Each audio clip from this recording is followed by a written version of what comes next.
recognition that is solely nominated, selected, and awarded by the Peninsula School District Board of Directors.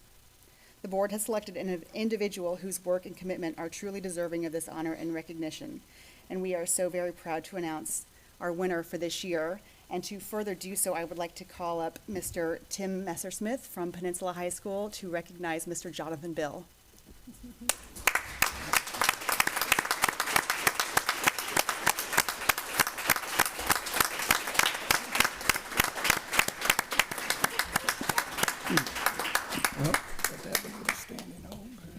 Good evening. Good, we got him surprised. I told him there was cake here tonight, and that's why he came. So I'm going to speak on behalf of Jonathan Bill. I started in the district 19 years ago, and he is the last remaining one of the staff of my department that I started with. So I guess I'm the old man of the department now. So I'm happy to take that moniker. But he's got a long storied career, 32 years within the district KPMS.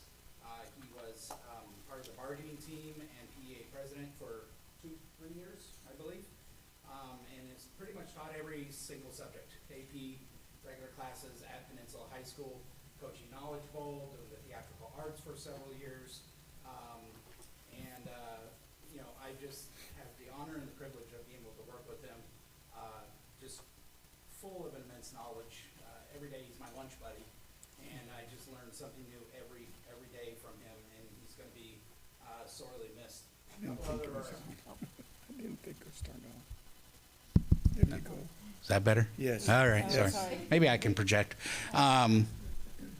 So a couple of our staff members within our department, Tyler Nugent was actually a student of his, and it was from his participation in his AP US history class that inspired him to take more college level history courses, and is now teaching and coaching at Peninsula High School. So that's just one example of what kind of effect that he has. But PHS and Peninsula School District are a much better place with his 32 years, and because of his tireless effort and compassion towards his profession and his students, and he's truly going to be missed. And Ms. Lancaster would like to say a couple things too. Sorry. Yeah, right.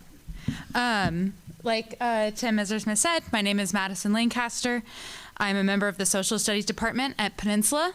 Although I have known Bill for the shortest amount of time of my colleagues, only been there for 3 years, I think the immense amount of impact he has had in that short amount of time only speaks, further testament to his ability to shape and impact those lives around him. I've never worked with someone who had such an expansive knowledge over so many multiple different disciplines. I've never worked with someone who's so willing to support his colleagues in any way possible, whether that's taking on difficult classes and multiple preps, supplying me, with moving boxes every time they move, and offering insight and advice when needed. In fact, anyone who is new to the profession of teaching knows the immense amount of self-doubt and uncertainty that comes with it, constantly wondering if you are indeed capable to do those things, that you're supposed to be doing. All those big questions, and Bill has helped me overcome a lot of that self-doubt, right? And make me significantly more confident and more sure of myself as an educator.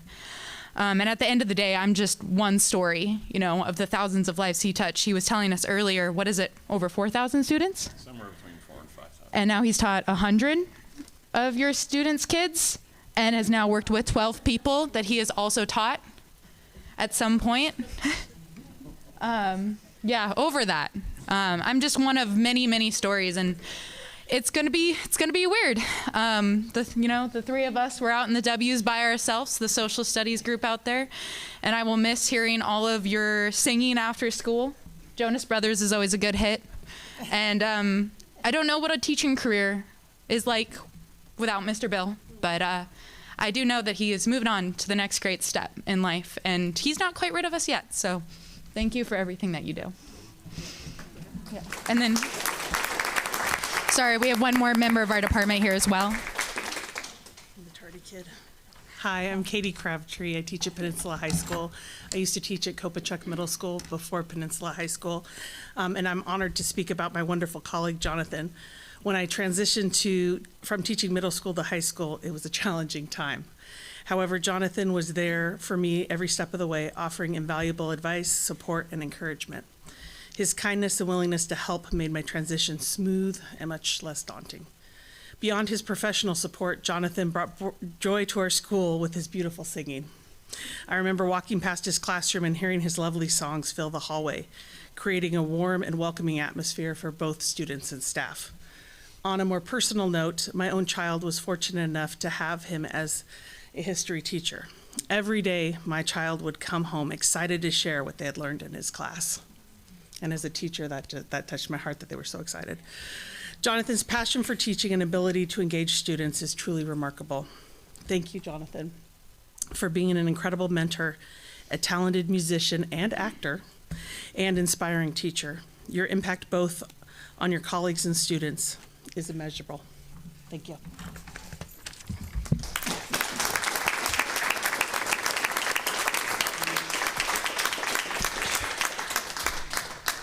Yeah, I'm still overwhelmed. They got me. I had no idea.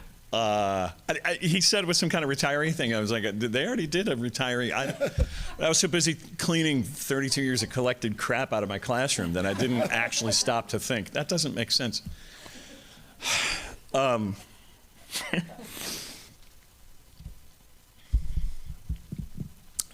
about self-doubt.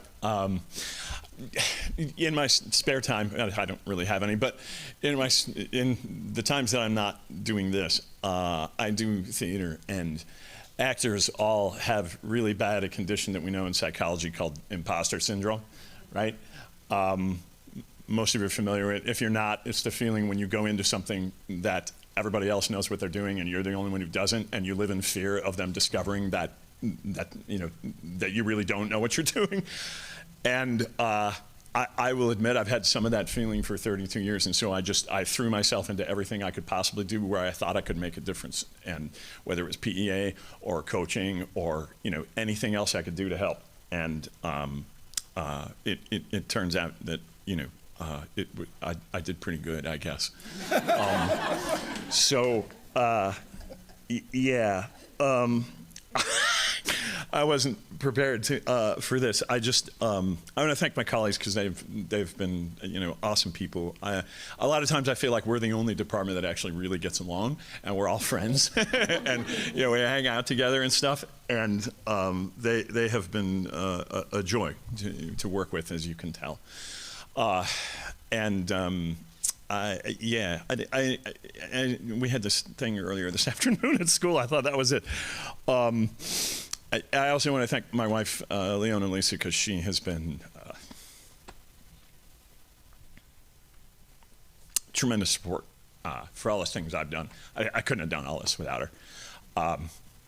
Raised a couple of adopted kids, and still, while I'm at school all the time, and she's running the farm and take care of the kids, and then she would come and help me at school, especially I was teaching drama. We were building sets together at 1 in the morning and just all kinds of stuff. So a lot of the credit, I always say a lot of the credit if I've ever done anything, really good goes to her. So that needs to be said. I'm out of words. Thank you. Thank you so much. It's really, it's gratifying to be sure. And yeah, that got me. Thank you.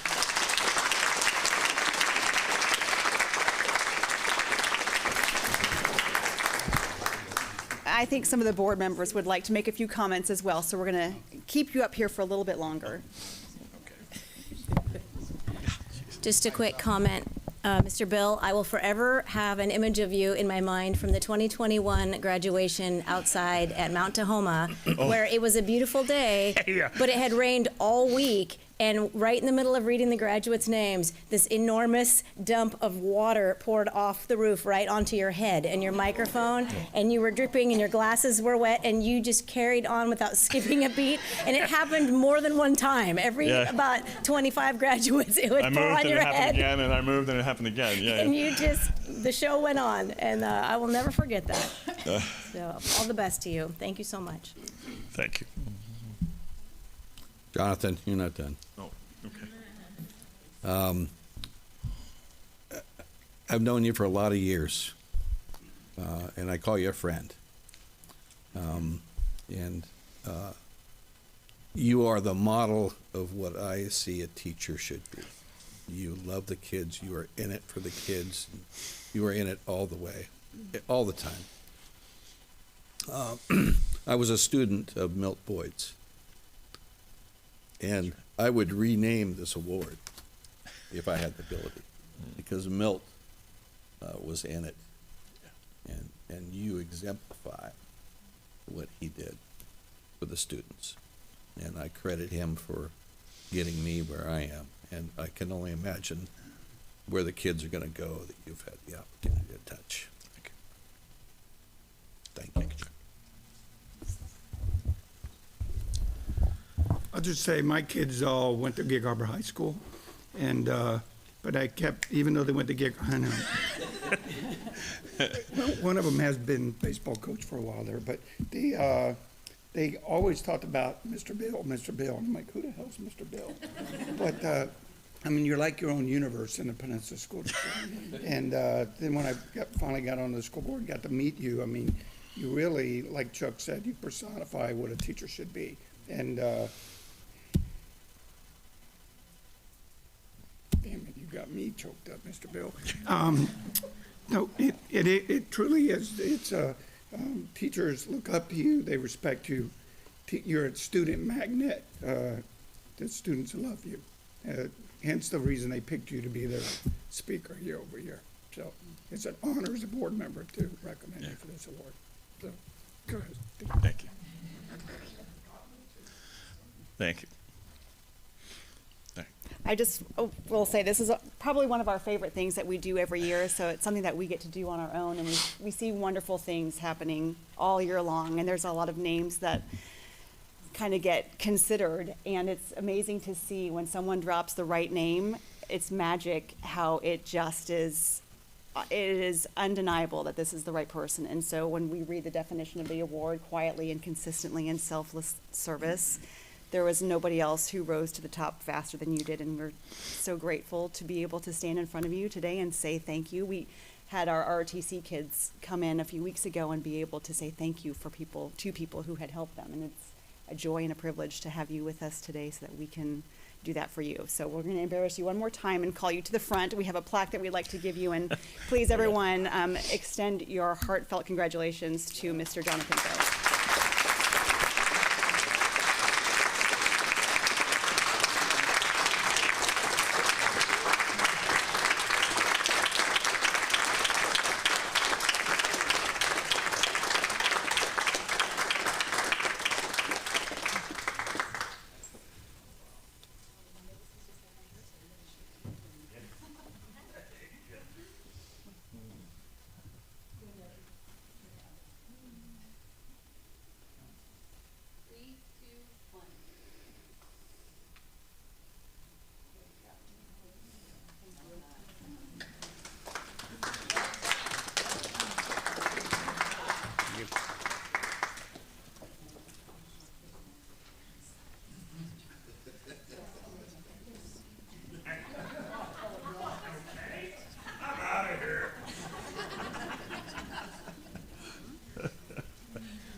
Okay, for the next award this evening, we are presenting the Ellen Fay Award, and I'm going to call Danielle Chastain up to present that.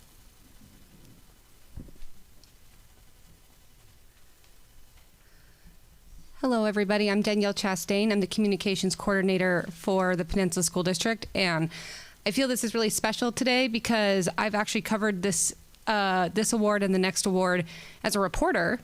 And then I came to work for the district, and it's really fun to now be a part of the nomination process and being able to highlight our awesome staff in our schools. So the first award is the Ellen Fay Award. We're honored to present the Ellen Fay Award this evening, named after Ellen Fay, a dedicated employee whose dignity and warmth continue to inspire us. This award recognizes the invaluable contributions of district employees to the overall operations of our schools, and to the broader community. The purpose of this award is to celebrate excellence among our staff. It highlights those who exemplify outstanding dedication, innovation, and commitment to our students' success. Nominations for this award come from peers within the Peninsula School District, reflecting the respect and admiration of colleagues who witness firsthand the exceptional efforts of our nominees. This year, we are very proud to present the Ellen Fay Award to Regan Crema, a special education teacher at Peninsula High School. Regan has been a valued member of our district for over 20 years. His dedication and innovative approach have significantly impacted our students and our staff. One of his remarkable contributions is the creation of the Hawk Tracker. I heard about this in about 10 comments in his nominations. A data platform that supports collecting and analyzing data to monitor and support students with individualized education programs, IEPs. His exemplary work truly embodies the spirit of the Ellen Fay Award. We are grateful for his dedication, innovation, and unwavering commitment to our students and staff. I would like to invite up some of his peers to speak today about why they nominated him for this award.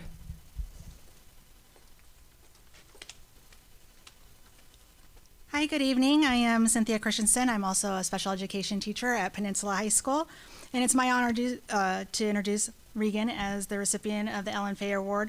Our department is proud to have nominated this remarkable individual, and I'm privileged to share why.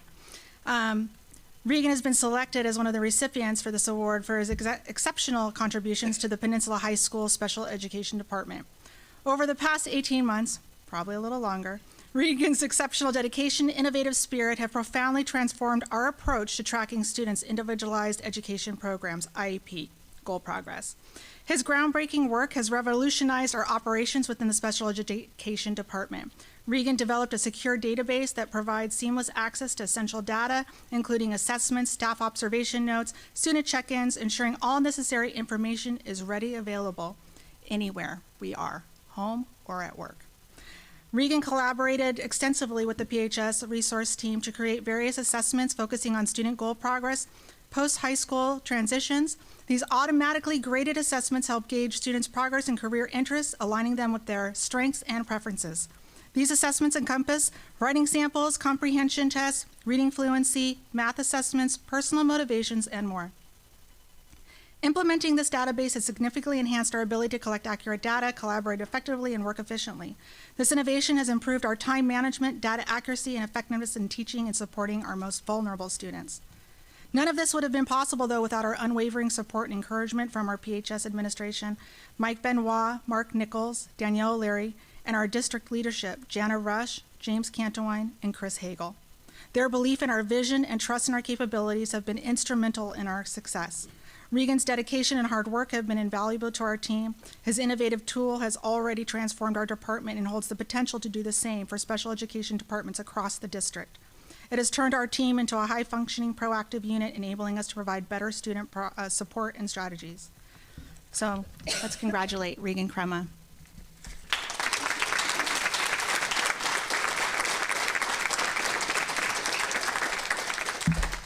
If you would like to come up, we would love to take a picture. And anybody who wants to join him too. Would you like to say anything first? They promised me I wouldn't have to give a speech, so I'd rather. I can do that.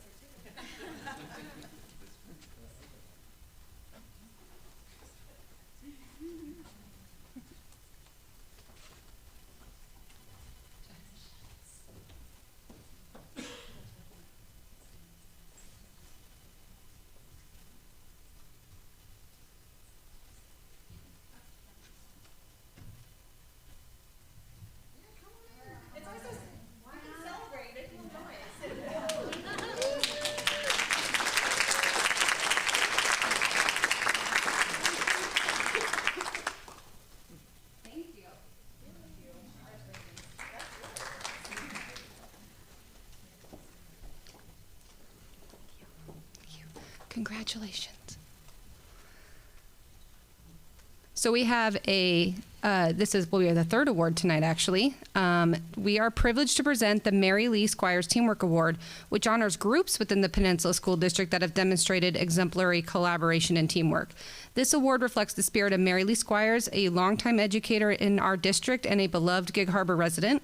Mary Lee's genuine care for all, combined with her enthusiasm for life, served as a positive example and inspiration to students, colleagues, and community members.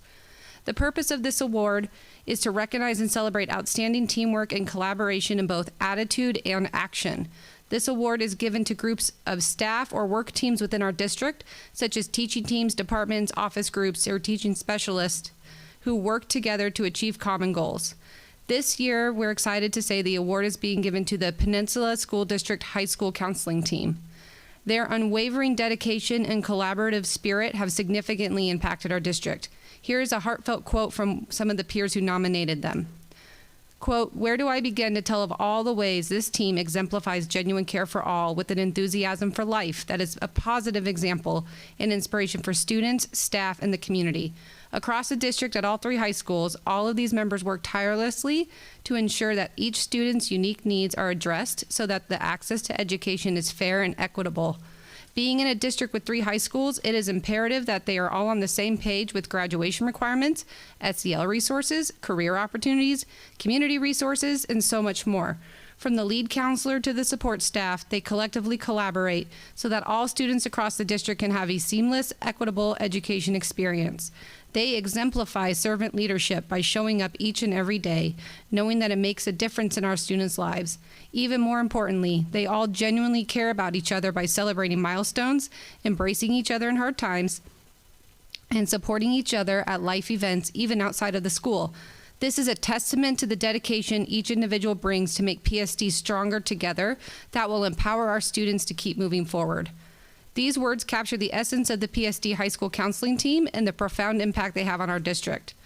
Please join me in congratulating the PSD High School Counseling Team on receiving the Mary Lee Squires Award.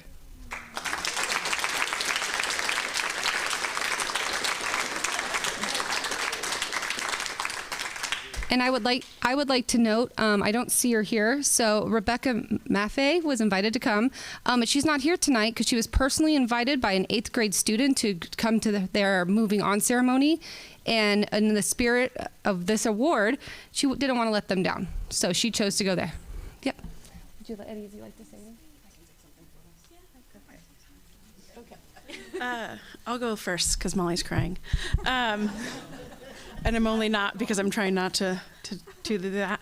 So thank you on our behalf. Thank you. Like we do what we do because we love students like a lot and know their potential and know that they need people in their corner at school that they can talk to about whatever and that isn't going to judge them and that are just going to say, okay, cool, let's figure it out together.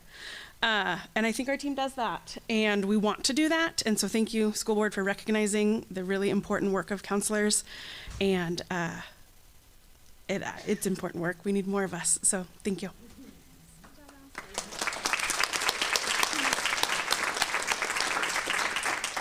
I'll just say real quickly, we don't even know who nominated us. Those words were really, really beautiful. And of course, counselors are tired right now, so we're crying and really moved by that. But I wanted to just say on behalf of our other colleagues who aren't here, Heather from Henderson Bay and the Gig Harbor team, we don't have to be in the same building or talk every week even to know that our hearts and minds and values are all in the same place. And I think that's what makes Peninsula really great. It's awesome to see so many of our Peninsula High School teammates recognized tonight too. Collaboration is what we do, and it's what we believe in, and we encourage our students to do the same thing, and we're all better for it. So, and again, through that lens of equity and access that we know is so important for every single student in our district, together as a high school team, I think we do really strive for that every day. So thank you for recognizing that. We really appreciate it.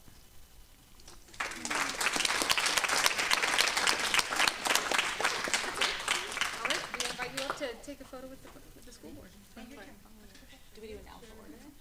Yeah, we usually have a formation. We do have a formation. We typically do this in alpha order when we stand in front of you, so that students know like who we are and what.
Thanks, Danielle. And our last award or recognition this evening is a little bittersweet, and unfortunately, Dan Gregory isn't here with us this evening. He's celebrating his daughter's high school graduation. But for those of you who know Dan, know that he's been with our school district for 21 years, and he will be stepping down from his position as assistant superintendent as of the end of this month and moving on to something different. So, like we have mentioned before, the board has the ability to create a resolution, which is essentially an official record. And so we have created a resolution of appreciation, which means it will go on the official record of business for the Peninsula School District. So I will read it and hope that, actually I hope that he's not watching right now, but hope that he will watch and hear later. So resolution of appreciation. Whereas Dan Gregory has served the Peninsula School District with unwavering dedication and distinction since his hire as assistant principal at Peninsula High School on July 1st, 2001, then as principal of Henderson Bay in 2004, district academic officer in 2009, and for the past decade as assistant superintendent. And whereas throughout his tenure in the Peninsula School District, he has provided visionary leadership, championing the unlimited potential of each and every student and offering practical solutions and a common sense approach to removing barriers to that potential. And whereas he has demonstrated an unparalleled ability to listen, celebrated for over 2 decades by parents and students for his genuine desire to connect, understand, and act in service to students. And whereas, as assistant superintendent of K-12 education, Dan championed professional learning communities, enabling teachers to develop and refine instructional practices district-wide. And whereas he prioritized visiting schools and classrooms, known for his enthusiasm, passion for education, and dedication to our schools and community, always exhibiting endless compassion and caring for all students. And whereas Dan was a staunch advocate for educational initiatives that enhanced opportunities and boosted funding for all schools and students, literally walking door to door throughout the community to advocate for and support the needs of students and teachers. And whereas he has been ardently supported by his family, Sue, Ryan, Kellen, and Jocelyn, who have faithfully committed to the betterment of this community, collectively embodying servant leadership.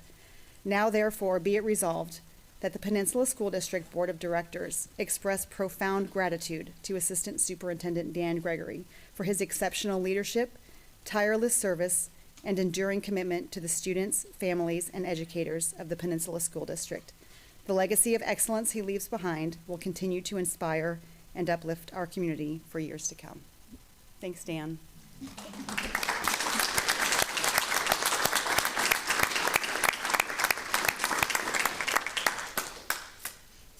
Okay, now is the part of the meeting where I give everyone permission to leave. If you are here for the awards, it will not hurt our feelings if you get up and need to walk out. So please feel free to do so. We know some of you are still working, not tomorrow, but the next day. And we will move on in just a moment to our comments from the community. We have many comments this evening, so I will be cutting you off exactly at 3 minutes. If you can get it in just quicker than that, please do so. And anything that is not said within 3 minutes, know that you can submit to the board by email. I will call you one at a time. Actually, I'll give a lineup, so I'll call 2 people. Please be ready to go when the speaker in front of you is finished. Our first speaker this evening is going to be Vanessa Burgess, and after Vanessa will be Paul Fredrickson. So please come to the podium and state your name, and you will have a timer here letting you know how much time you have left.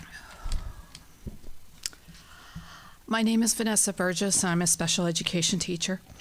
I ask for your forgiveness for the speed at which I need to speak about wit and wisdom in 3 minutes. 2 to 3 years after implementation, elementary teachers will be spending 60 to 75% of their instructional time on wit and wisdom. This is the reality. Elementary teachers will have time to teach math, and if they are great at managing the behavior issues wit and wisdom causes, your experienced elementary teachers will fit in an art project here and there. Experienced middle school teachers require 90 minutes to get through a daily wit and wisdom lesson, and your students will average about 40 minutes of homework for wit and wisdom every day. Please keep in mind that wit and wisdom is a reading comprehension curriculum. It is not a decoding curriculum. Wit and wisdom is fabulous at saying what state standards and lessons there are lessons aligned to, but in the district where I teach in Wit and Wisdom has never delivered on the promise of improving our state test scores. Wit and Wisdom does not teach students how to read, so after your K-2 teachers spend 60 to 75% of their instruction time on Wit and Wisdom, they will still need to teach phonics segmentation and then weed out the students who might have reading disabilities. Wit and Wisdom does not align to state social studies standards. You may cover some of the same topics, but integrating more state reading and writing standards in your social studies is not going to make for happy students and denies all of the other state social studies standards. I surveyed a small sample portion of my kindergartner friends this weekend who do not have learning disabilities and have learning supportive families, and they cannot remember the continents that they recently covered in Wit and Wisdom. Wit and Wisdom is not teaching students how to retain information. They are allegedly teaching them how to comprehend complex materials. Wit and Wisdom requires extensive note-taking that denies access to vulnerable students. The overemphasis on note-taking denies access to the curriculum for many students. You will see an increase in qualifying students for writing disabilities and behavior disabilities because of Wit and Wisdom. I have to create custom accommodations to make up for the developmentally inappropriate writing demands. I have also created custom accommodations for alternate curriculum to Wit and Wisdom that 2 different principals in different years have signed off on. Our district instructional specialist will tell me to open the IEPs and change it. I don't, because I've never invited the district instructional specialist to my IEPs. They are not members of my IEPs, and my students require access to curriculum that they can actually learn from. Wit and Wisdom is traumatic. Exposing trauma-impacted students to traumatic material does not make them more resilient and does not help them process. It literally re-traumatizes students, and I have literally had students running out of classes screaming at Wit and Wisdom content. That's your time, Ms. Burgess. Thank you. Next, we have Paul Frederickson, and after Paul Frederickson is Darcy McKnight. I'm Paul Frederickson, married to Susie Frederickson for 51 years now. We've been in the Gig Harbor community for 23 years. I worked in the legal arena as a court reporter for 46 years.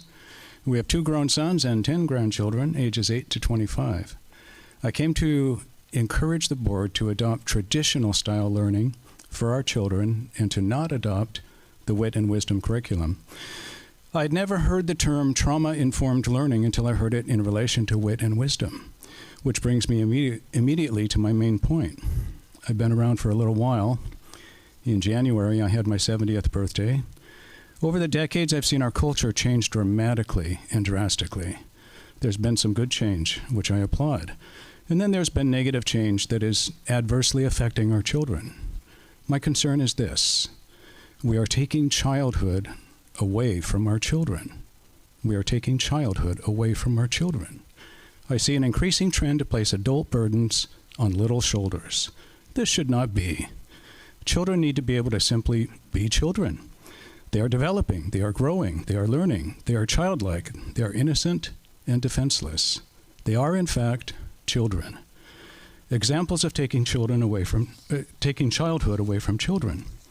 Children don't need to be exposed to and dwell on ideas of sexuality, marital infidelity, war, death, dismemberment, cannibalism, sadness, extreme ongoing sadness, depression, suicide, anger, furious anger, violence, murder, trauma, and hatred. These are themes focused on and reiterated in Wit and Wisdom that we should not be burdening our children with, period. Children don't need to be sexualized, indoctrinated, shamed, angered, divided into racial groups, exposed to emotions far beyond their ability to handle. They need less stress, not more. Less anxiety, less negative emotions, less shame, less confusion, not more. Children are in school to learn and to play and to have a positive experience and to learn to love learning. Children are not little adults, and they don't need to tackle all the problems of the adult world. They should be in an environment where they can enjoy learning. Learning, reading, writing, math, science, and art, and music, and sports is stress enough without loading them with negative emotions and all the problems of the adult world. So I encourage the board to consider what is age appropriate for our children, or in other words, child appropriate. How about we build these children up with themes of positivity, and unity and optimism and joy.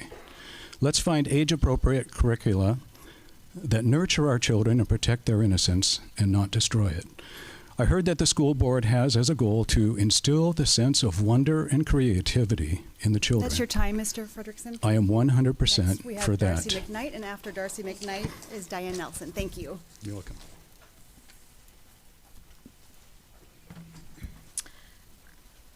My name is Darcy McKnight, and I'm a longtime Gig Harbor resident. Today is my 42nd wedding anniversary, and while I'd prefer to be out having a nice dinner and a glass of wine with my husband, I told him that I had a few things I felt compelled to say to you all instead. Thanks, honey, for being so supportive. You see, someone needs to say something. If not now, when? If not me, who?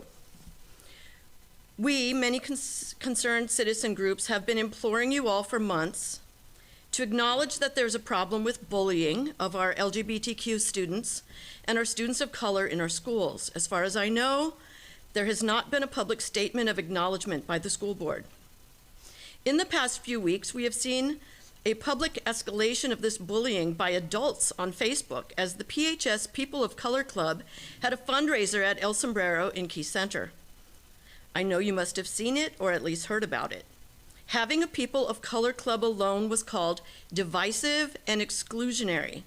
This is ridiculous.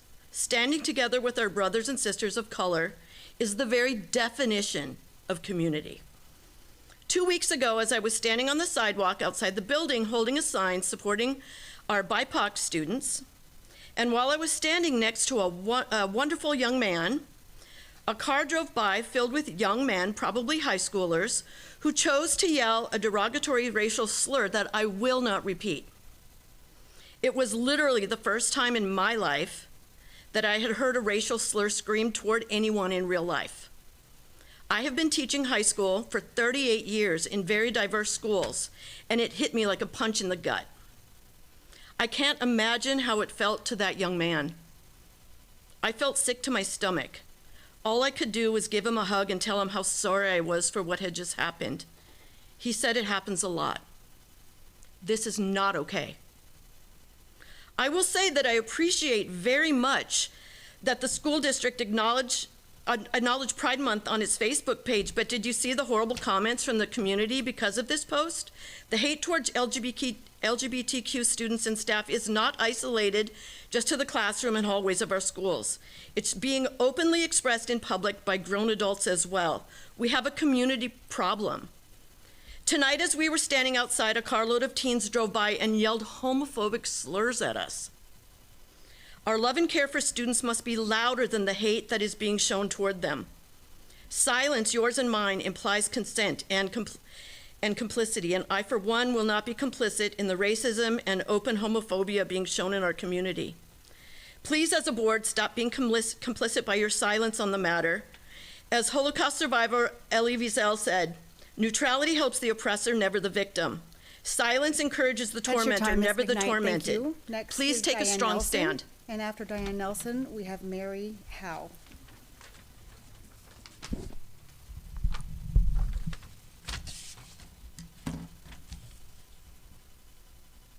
Hello. Oh, oops. Hello, my name is Diane Nelson.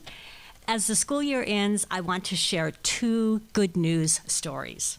I am so happy to report the delight of the 4th and 5th grade students in my granddaughter's classroom as I have read the Patricia Polacco books to them throughout the year. Her books celebrate the power of community, diversity, and family, as well as promote values of cooperation, perseverance, and caring.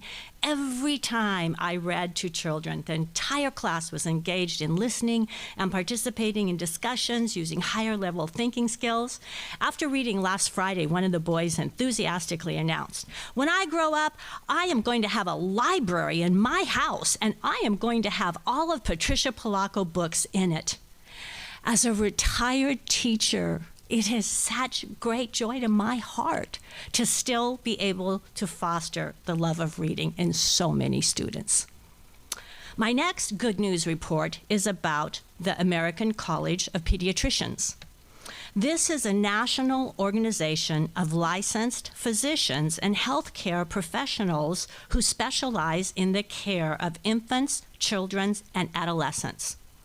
They recently published a position statement reviewing over 60 studies on mental health in adolescents with gender dysphoria.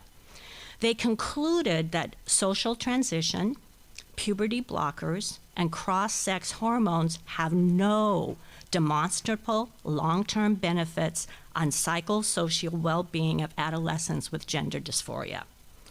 We need to follow the clarion call of the American College of Pediatricians to protect children from the untold dangers and atrocities being propagated upon the youth in our nation by the transgender health industry, and instead promote compassion. We need to help, not hurt, children suffering from gender dysphoria. Therefore, I am asking that you remove all gender ideologies that go against the biological sex of a child from the sex ed curriculum and replace it with the truth about gender dysphoria and compassionate care. Finally, I want to give a shout out of thanks to all the great teachers, administrators, and support staff of PSD for working hard to keep our schools safe and promoting student learnings. You've done a great job this year. Enjoy your well-deserved summer break, and I am looking forward to volunteering again next year. Thank you. Next is Mary Howe, and after Ms. Howe is Sarah Garriott.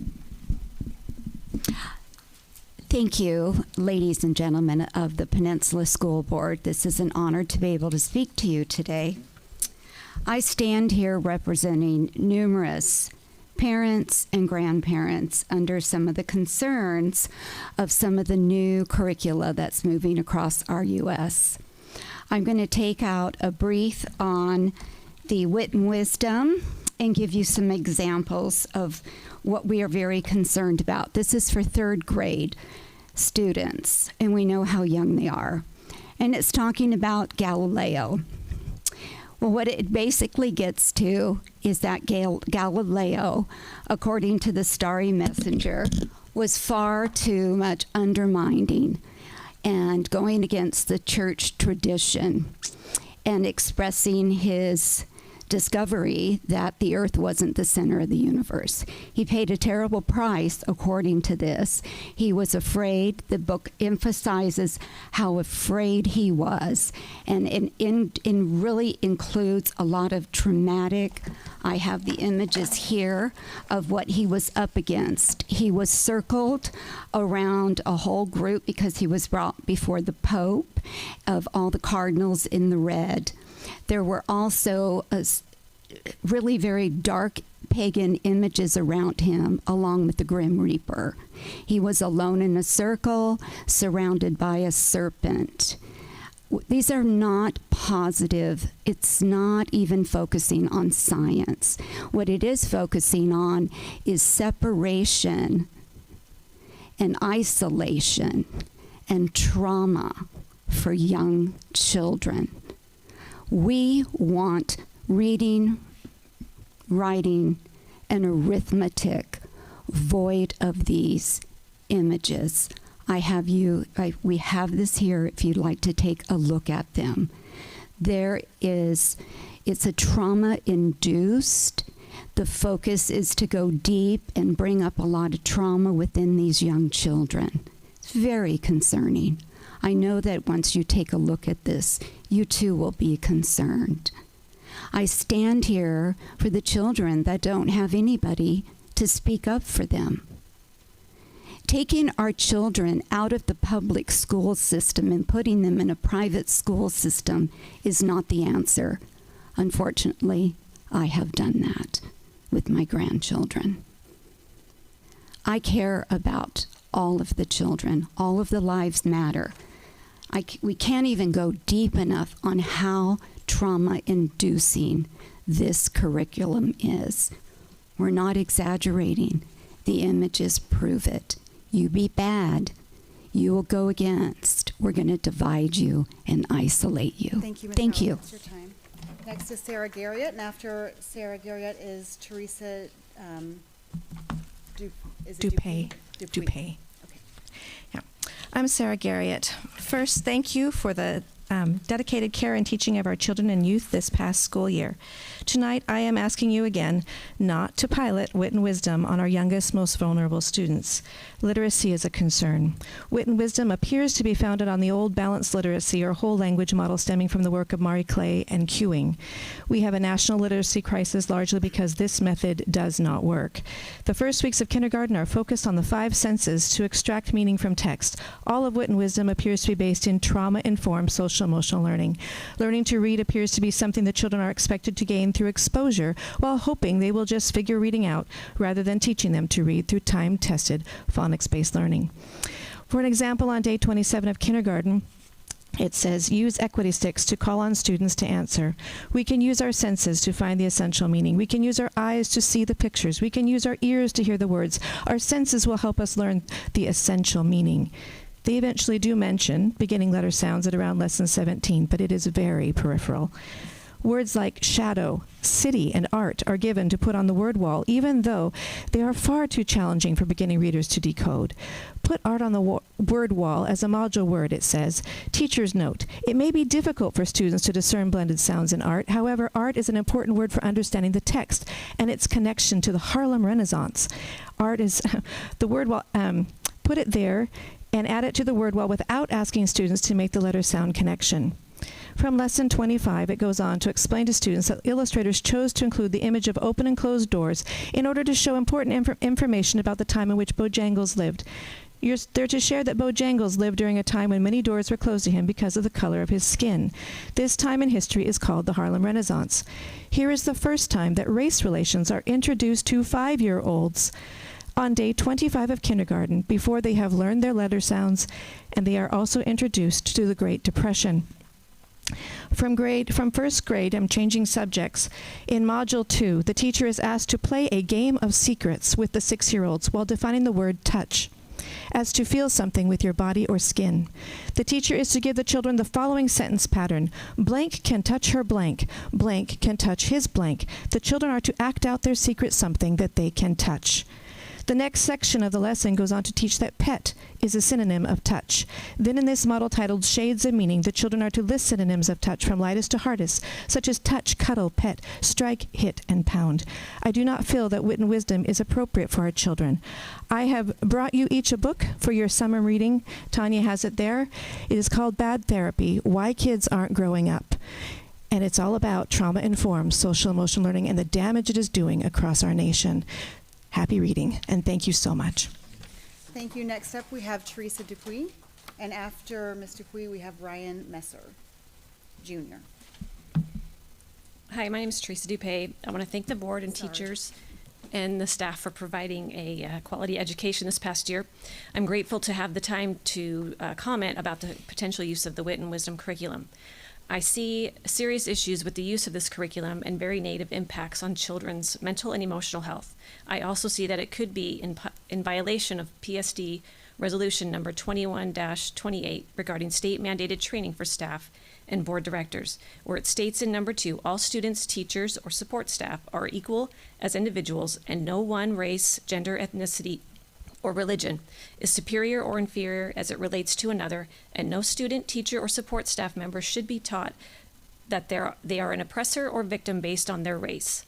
Some teachers may choose to teach the curriculum differently than what the manuals suggest, but too much of the content is inappropriate for the ages being taught. For example, in the Civil Rights Heroes module for 2nd graders, 9 weeks is spent on injustice. The teacher's manual mentions injustice 314 times in 478 pages. The manual has students develop a nonverbal signal for injustice. It also has students use this signal throughout the module as they hear examples of injustice. On day 32, the module has the teacher ask students, how can children respond to injustice? We're talking about 7 and 8-year-old children. This module includes a book called Separate is Never Equal, and the teacher is advised to read the book aloud due to the complexity and emphasize the imagery in the book. The book's main character is Sylvia Mendez and describes her and her family's experience when schools were segregated between white and Mexican children in California. Mexican children are described as dirty and inferior academically and economically than white children. The illustrations in the book show this imagery, and these ideas are not denounced. One image is showing white children playing in a public pool, and white children playing in a public pool, and the Mexican children are looking from the outside, behind bars, sadly. There is also a sign posted by the pool stating, "No dogs or Mexicans allowed." Another illustration shows Mexican children in a field with flies around them near the Mexican school. The school is depicted as old and dilapidated. In other parts of the book, white students are described as mean to the Mexican students. One quote, "A young white boy yelled, 'Go back to the Mexican school. You don't belong here.' On day 27 of the module, the teachers to discuss why the Mexican family fought for desegregation, and the implicit lesson to children is so that white people would stop thinking they are better than Mexican people. On day 30 of the module, the children have the option to write a narrative from the point of view of Sylvia, and in essence, having them relive the trauma again. Children in this situation are 7 and 8 years old. The negative imagery is repeated again and again through the lesson without reference to the Civil Rights Act of 1964 or any other progress that this country has made in more current times. This is just one example of one age group for the whole curriculum. Wit and wisdom curriculum is harmful to education, emotional health of students. That's your time. Thank you. Next is Ryan Messer Jr., and after Ryan is Michelle Johnson.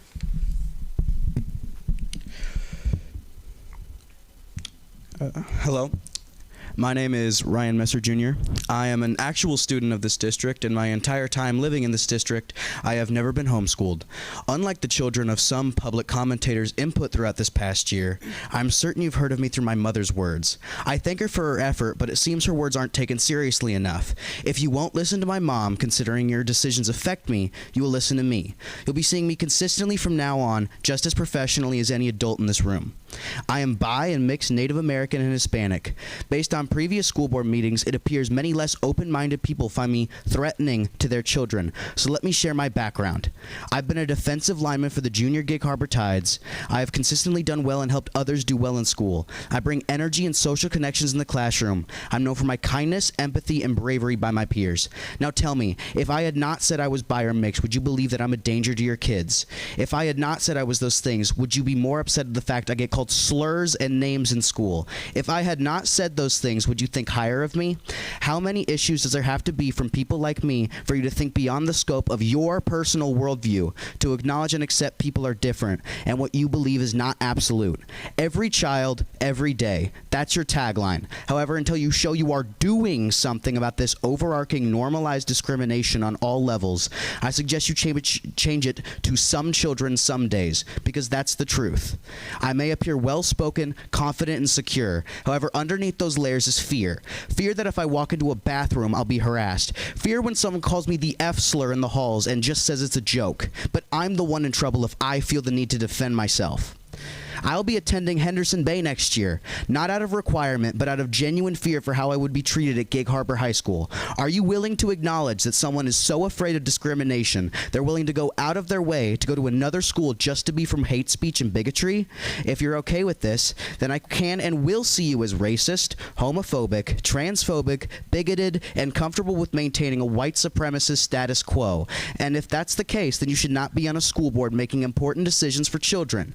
Please open your eyes and see there's more than just the world you choose to see, and consider the needs of minority students. I will come back over and over again until the current status quo is eradicated, as the disease discrimination is. No matter how old you are, you can still grow up and love thy neighbor. And so, I will be significantly more active speaking out this coming year. Thank you. Next is Michelle Johnson. And after Ms. Johnson is Mark Nance.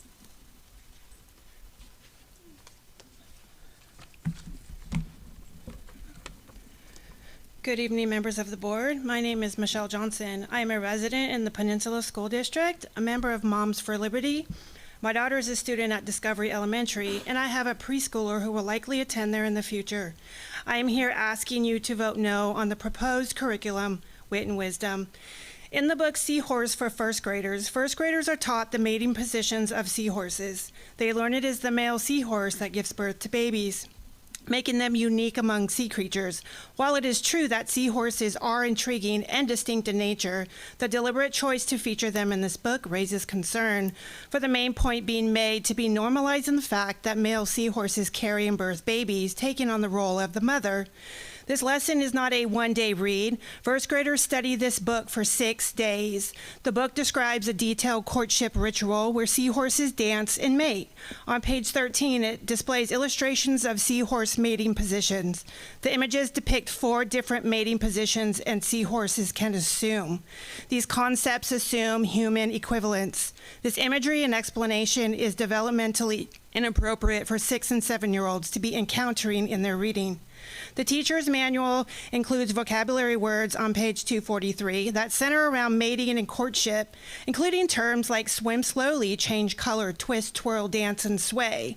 While these words are beneficial for children to learn and comprehend in other contexts, in this particular context, they all pertain to describing the courtship mating dance, reinforcing the storyline with repeated emphasis that it is the male that carries the babies. The repeated emphasis on male seahorses giving birth to babies seems deliberate, given the vast array of animals available on which one might write. On page 212 of the teacher's manual, the teacher asked the class, how do seahorses mate? Again, repeated emphasis on mating. How do seahorses give birth? The book's vivid description reads, it's time for the babies to be born. He works hard all day and through the night, bending, squeezing, pushing, and shooting hundreds of babies out of his pouch. While understanding the cycle of life is important, introducing complex concepts about gender identity and sex education to 6 and 7-year-olds is developmentally inappropriate and infringes on the rights of parents to educate their children on these topics. It is clearly pushing an agenda of a certain kind of worldview onto students. This is not education, this is indoctrination. It is essential for educators to consider age appropriateness and parental involvement when addressing mating and gender identity related topics in the classroom. Please say no to this curriculum. Thank you. Thank you. Next is Mark Nance, and after Mark will be Christy Wahala.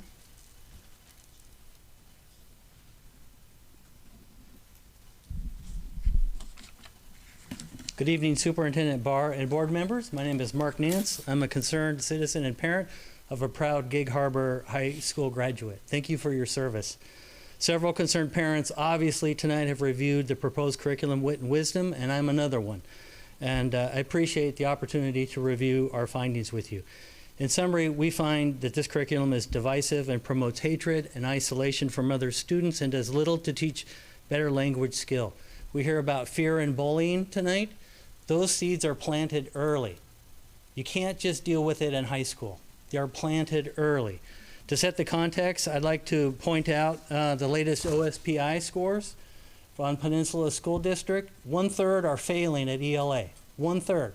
So while Peninsula is the best of the Pierce County school districts, being the least dirty shirt in the laundry is not something you aspire to. So that's the context, right? And so there's so many Wit and Wisdom areas that are bad, and they don't teach English. I'm going to focus in on the 2nd grade curriculum. We want you to see actual examples, and I've submitted some examples, actual pages out of these books. I'm going to talk about 2nd grade curriculum. That's like 7 and 8-year-olds, right? You all know 7 and 8-year-olds, right? And ask yourself if they should be exposed to this stuff, right? One of the signs shows a 1960s circa picture. We want white tenants in our white community. And here's another white male student holding a sign, we won't go to school with Negroes. So if you're a white 2nd grader, how are you going to feel if you see a sign like that? If you're an African American, how are you going to feel when you see a sign like that? I don't think it's going to be positive. The next 2 pages tell the story about Ruby Ridge, right? A complex story and an important story in American history. We're not proposing that you not talk about it, but in 2nd grade, to focus in on an ideological perspective is not right. It shows a mob of people that want to be violent. It says that the police would not support her. How do our police feel about that being portrayed to 2nd-year-olds? It says in another place in these books, it shows firefighters, white firefighters spraying down a crowd of people. I know a fireman and he is offended by that. You would be too if you were a fireman. Why are we portraying this to second graders? I could go on, but I'm out of time. We're not saying these subjects should not be taught. We're saying it should be age appropriate. Kindergarten, first, second graders teaching this is inappropriate. Look at what's going on around our country with wit and wisdom. It's exploding. It will explode here. I hope that you do not approve this curriculum and pursue it. Thank you for your time. Thank you. Next is Christy Wahala, and after Ms. Wahala is Kelsey Hoover.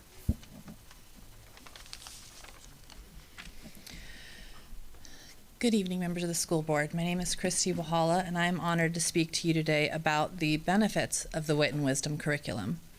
I believe that fostering a diverse and inclusive learning environment is not only essential, but also enriching for all of our students. It is especially crucial that this is factored into chosen curriculums, given the rampant racism and harassment happening among our students born out of ignorance. I've heard a lot of examples of history that's taught through this program tonight, and they're all accurate depictions of what has happened in history, so I don't think that that's wrong to teach our students. The Wit and Wisdom curriculum embodies DEI principles by incorporating a rich tapestry of texts that represent diverse cultures, backgrounds, and experiences. From literature that explores different cultural traditions to historical accounts of marginalized communities, Wit and Wisdom ensures that our students encounter a broad spectrum of voices and perspectives. This exposure just not only broadens their understanding of the world, but also fosters empathy and respect for cultural diversity. Central to Wit and Wisdom's approach is the promotion of inclusive and respectful classroom discussions. By encouraging students to analyze text through multiple lenses and perspectives, the curriculum fosters critical thinking and open dialogue between peers. These discussions empower students to articulate their views, challenge stereotypes, and develop a deeper understanding of complex societal issues. Through literature and historical documents, Wit and Wisdom empowers our students to embrace diversity, strive for equity, and advocate for inclusivity both within and beyond the classroom walls. Another great strength of the Wit and Wisdom curriculum lies in its ability to cater to a wide range of learners. By incorporating diverse texts and rigorous discussions, Wit and Wisdom promotes inclusivity in our classrooms. For general education students, it offers challenging and thought-provoking materials that stimulate critical thinking and deepen comprehension skills. At the same time, for our special needs students, the curriculum can be adapted and modified to ensure accessibility without sacrificing the depth and richness of the learning experiences. The use of differentiated instruction and assistive technology ensures that all students can access and benefit from the curriculum, regardless of their learning challenges. As we continue to prioritize the academic growth and well-being of every learner in our district, every child, every day, I urge the board to support and expand the implementation of Wit and Wisdom. Together, let us empower our students to thrive academically, socially, and personally through this exceptional curriculum. Let us continue to nurture an educational environment where every student feels valued, respected, and empowered to learn and grow. Thank you for your time, and I hope you all have a wonderful summer. Thank you. Next is Kelsey Hoover, and after Ms. Hoover is Peter Fraser.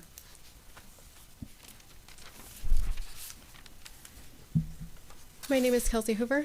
I am going to throw a curveball at you and not talk about the wisdom curriculum. I decided that when I was on my way here that I wanted to talk, so I do not have anything formally written up. I wanted to discuss our buses. So it's not a secret. Pretty much every school district in Washington State is having a shortage of bus drivers. I grew up in South Tacoma. My husband grew up here in Gig Harbor. When we were getting ready to raise our family, we decided that we wanted to be in the Peninsula School District. So here we are. One of the fortunate things that I experienced in South Tacoma was that on the buses, not only did they have the bus driver, but they had a bus assistant. That assistant helped our children, myself included, when I was in elementary and middle school, keep themselves calm and safe while on the bus. Our kids are mentally exhausted and drained, their bellies are hungry, and they are ready to move because they were sitting in class all day learning. And, some of us have kids that are neurodivergent, that have hyperactivity, and it can be very challenging for a 5, 6, 7-year-old to sit still on the bus, especially when their bus ride is upwards of an hour. My son, unfortunately, has a 45 to 50-minute bus ride. I work, my husband works, we both are healthcare workers. So the only way for us to get our son home safely is by taking the bus. We, being the last stop because we were close to the bus barn, the other day we had an unfortunate experience where my bus driver was drained. She had a rough day and my son was the one that got the brunt of it. Keep in mind that this is a child that is adored and loved by every staff member in his school. They go on and on about how wonderful he is. He is thriving academically, but being a 6-year-old on a bus for almost an hour, he gets a little restless. And so I just think that it would be helpful for our drivers if they were provided some materials maybe on how to work with kids that are tired and hungry and ready to be home. I implore them. I couldn't imagine driving a bus being the only adult with 40 to 50 kids, especially between the ages of 4 and 11. I'm sure that that is a rough job. But I do want to suggest maybe we can look at seeing if there is a way to get a bus assistant on at least some of the buses. I think that it would help promote getting more drivers. It would help keep the driver safe. It would also help decrease the burnout. So thank you for your time. Thank you very much. Next is Peter Fraser, and after Mr. Fraser will be Deb Krishnadasan.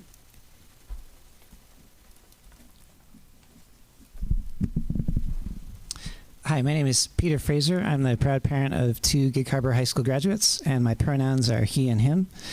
To commemorate Juneteenth being tomorrow, and to reinforce the reality that Black history is American history, I'd like to read something I put together to honor Black lives who deal with trauma every day since they were born because of the color of their skin, including Ruby Bridges, who was only 6 when she had to go into a whites-only school. The name of this is called Why Black Lives Matter. Black lives are the root of our civilization. Black lives have a long, deep, rich history on the continent of Africa. Black lives were brought against their will in chains across the Atlantic Ocean to be enslaved in North and South America. Black lives that survived the brutal trip across the ocean were bought, sold, tortured, raped, beaten, separated from family, taken advantage of, deceived, and manipulated in chattel slavery. Black lives that were enslaved enabled our country's capitalist economy to grow and thrive. Black lives built the infrastructure that our country is known for.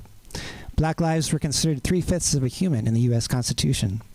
Black lives rebelled against their enslavement when they could. Black lives were the first to die in the American Revolution. Black lives were momentarily freed after the Civil War, only to be enslaved in new ways, such as sharecropping afterwards. Black lives have been brutally lynched, often in front of a crowd of spectators. Black lives have been promised land, only to have that land taken away from them. Black lives have been forced to migrate by the millions within their own country. Black lives fought, were injured, and died for our country in multiple wars. Black lives that fought for our country returned home to segregation, Jim Crow laws, housing discrimination, and voting rights disenfranchisement. Black lives were not given the same economic advantage that white lives were given. Black lives were discriminated against by their own government. Black lives missed out on an untold amount of financial and generational wealth because of the government's discriminatory housing laws and practices. Black lives' bodies were tortured, abused, and experimented upon by the medical field. Black lives' thriving neighborhoods were destroyed by government-built freeways. Black lives' families were terrorized and killed for simply moving into white neighborhoods. Black lives were destroyed, terrorized, and bombed in the Tulsa Massacre. Black lives created the blues, jazz, rhythm and blues, rock and roll, and hip-hop. Black lives' music was stolen by white artists without any financial recompense. Black lives are responsible for hundreds of inventions every American uses today. Black lives have been shot, assassinated, harassed, hosed, killed, maimed, and destroyed by law enforcement in higher percentages than other lives. Black lives have been incarcerated at higher percentage rates than other lives. Black lives guided our country successfully through economic and social upheaval. Black lives have inspired, uplifted, and transformed our country and continue to do so every day. Black lives have worked to make our communities and countries more democratic. Black lives exude Black excellence and Black joy. Black lives are beautiful. Black lives matter. Thank you. Thank you. Next we have Deb Krishnadasan.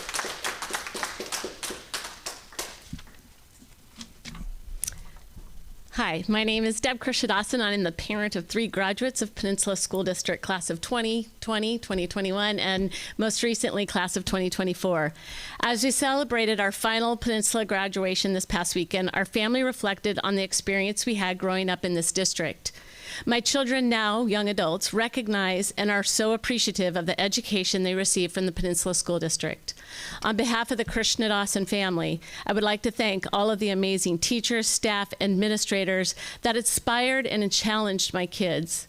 My children not only graduated well educated and fully prepared for their next steps, but also as good and compassionate people. Their teachers encouraged this growth all throughout their education. I won't have time to shout out all the great educators my children have, but I think it is important to name a few of the many incredible individuals that work within this district. These educators contribute so much of themselves every day. I encourage others to let their teachers know they are making a difference in the lives of their children. Mrs. Pinto is the only elementary teacher that taught all 3 of my kids. She was pivotal in identifying the different capabilities and areas of needed growth in each of them. Mrs. Peterson and Mr. Clary co-taught first and second grade for 2 of my kids and may have had the biggest impact on their early development years. Mrs. Tolman was a champion of my youngest and inspired him to become a lifelong learner. Under the stellar leadership of Mr. Benoit and Mr. Wickens, Mrs. Porteous, Mrs. Colt, Mrs. Davis, Mrs. Johnson, Mrs. Takahara, Mrs. Tweeten, and so many other middle school teachers that inspired and empowered my children to grow as learners and become more empathetic to others around them. Another Harbor Ridge teacher, Mr. Condon, opened the world of science to my youngest, who will now be majoring in chemistry and work towards becoming a doctor in neuroscience. And then there were so many inspiring and empowering teachers at Peninsula High School. The list is too long to cover in my 3 minutes, but Mrs. Nichols introduced computer science to 2 of my oldest. Both kids have gone on to major and be employed in computer science field, and it all started with Miss Nick's philosophy of explain it to the rubber duck. Mr. Stitt also inspired my youngest to continue and explore sciences. Mr. Pratz and Mr. Newton challenged all 3 more than they themselves thought capable. And Mr. Kendall, who was not only an inspiring teacher to my youngest, he was also an influential male role model to my son when he needed most in his life. I could continue to recognize the incredible individual educators in this district, but again, my time is limited. While our years with the Peninsula School District and public education have come to a close, we will always be strong supporters and find ways to contribute to public education. Educators have an enormous and incredibly challenging job, and community support is essential. We love the PSD. Thank you.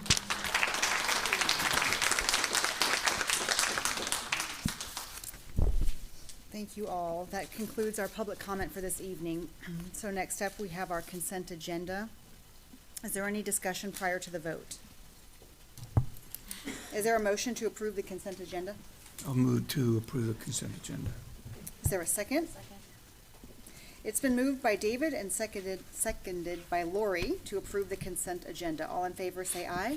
Aye. All opposed? Motion is carried. The consent agenda has been approved. Moving on to our reports for the evening, we have item 7.1, our data presentation for State of Play, Healthy Youth Survey, Panorama, and preliminary SBA data. So we have James Cantonwine coming up to present.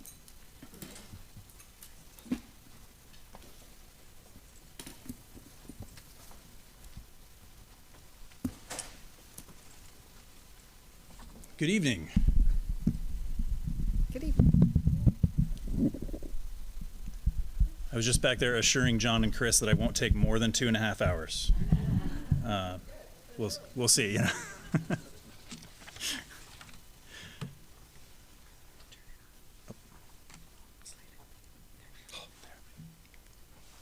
So just a quick overview of our topics for tonight. We're going to look at a series of 3 surveys that are similar. They've got some overlapping content, but they do have some key differences. So looking at the State of Play survey, the Healthy Youth survey, and Panorama. And then we'll kind of pivot into looking at our academic data. I'm going to go over a couple of caveats and uncertainties in the data at this point, and some of that uncertainty that's going to carry forward. And then we'll look at those preliminary results and really some of the successes that we had over the course of the year. So state of play survey, for folks who might be unfamiliar or maybe they've kind of forgotten this one. This is brought to us by the Names Foundation. This is one that was a survey administered throughout Pierce County during the 2022-2023 school year. Anytime we get really large scale surveys like this, it takes a long time before they have the data sufficiently clean to then pass that on. So we didn't get the data back really until deep into this school year. Our response rate here within our boundary was about 15%. Varies by grade a little bit. We had middle school was slightly higher than our other grades. And that kind of response rate makes generalizing pretty difficult to know how accurate is this about our community as a whole versus it's the lived experience of some of our students. An important point too here is that the primary audience for this one, while it was administered through schools, the primary audience is really some other agencies like parks departments, other outside athletic groups. There's certainly things that we can take away from this, but we're not really the intended target audience for that. So a couple of high-level things that were interesting about that. 64% of our students report getting physical activity of 60 or more minutes at least 5 days a week. And then 47% of the students responding on the survey participate in after-school activities at least 3 days a week. These might be after-school activities with us or with other outside groups. One interesting note that I thought, there's a piece on the survey where students are asked about what are some activities that you really want to try that you've never had the chance to try. And so if we were to try to do that, we would start offering fencing, surfing, and snowboarding. Might be challenging, but interesting to think about what that would look like to offer in our schools, particularly surfing. Really eager to think about what that could look like. So some other things that come from state of play, again, that are a little bit away from the athletics and activities component of that. 53% of the students surveyed report that they spend 2 or more hours on screens outside of what they're doing for school. So that's what they said as in terms of an average. So again, student self-reports. 33% of students reported being nervous, anxious, or on edge more than half of the days in the past 2 weeks, knowing that the past 2 weeks was when they took the survey. 25% of students report not being able to stop or control worrying. And then 17% reported feeling down, depressed, or hopeless more than half of the days in the past 2 weeks. So again, just some of those questions, it's an interesting perspective to think about, and that's going to come up in some of our other surveys. We'll look at how that's similar to some of the other data that we see. Moving on, we have the Healthy Youth Survey. So this, in a similar way, this is a survey that we administer really on behalf of other agencies. So Health and Human Services throughout the state, other agencies in the state that work to support students, including and their families, including our healthcare providers. Those are really the primary intended audience, although certainly there are some things that we can learn from that as well. This survey is administered every 2 years. Used to be administered on even-numbered years, and then the pandemic caused it to shift. It's now administered in odd-numbered years. And it's students in grades 6, 8, and 10 that take that survey. Students in grades 6 see different questions than students in grades 8 and 10. And our participation rates are really fairly strong for this one. So we're up, it's above 75% in middle school, and then lower in high school. The Healthy Youth Survey, we don't get any information about the specific students who take the survey. It's truly anonymous in that way. Also, students are, they're encouraged to, if there's a question that they see that they're uncomfortable with or that they don't know the answer to, they can skip that and move on. So for individual questions, we do see different response rates by question as well. Our results generally look pretty similar to state averages. We're going to go over a couple cases where that's not the case. Pierce County results generally look a little bit of what we might say is worse than what we would see in the state as a whole in terms of students exhibiting risk factors for any number of different issues.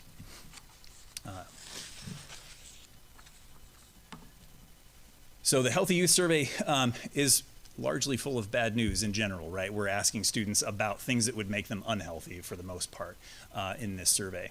So 10% of 8th graders and 17% of 10th graders reported having used vaping devices at least once. Certainly it's not something that we'd want to see above 0, right? And yet, this is an interesting point because sometimes we'll hear something different from students or staff that feel like this is really more pervasive than the number of students who are doing this and kind of persisting in vaping. It's not necessarily something that's really reaching all students. Again, they're taking this in October, so if things have changed in the meantime, we wouldn't catch that part. 1/3 of students report having tried more than a sip or 2 of alcohol. Nearly 10% of 10th graders report drinking alcohol in the past 30 days. This is an area where Peninsula's rates exceed county and state averages. On the plus side, nearly 90% of our students at all grades report that friends would feel it would be wrong or very wrong to drink alcohol every day. So there is that awareness that students aren't seeing this frequent drinking as a good thing, which is something that we really look to see is sort of what is it that students really think about both what is their family going to think, what would they think that other students would think about some of these risky behaviors. If we compare this to back in 2013, which is the first time that similar questions to this were asked, alcohol use is actually down dramatically. But still higher than where Pierce County and the state overall are.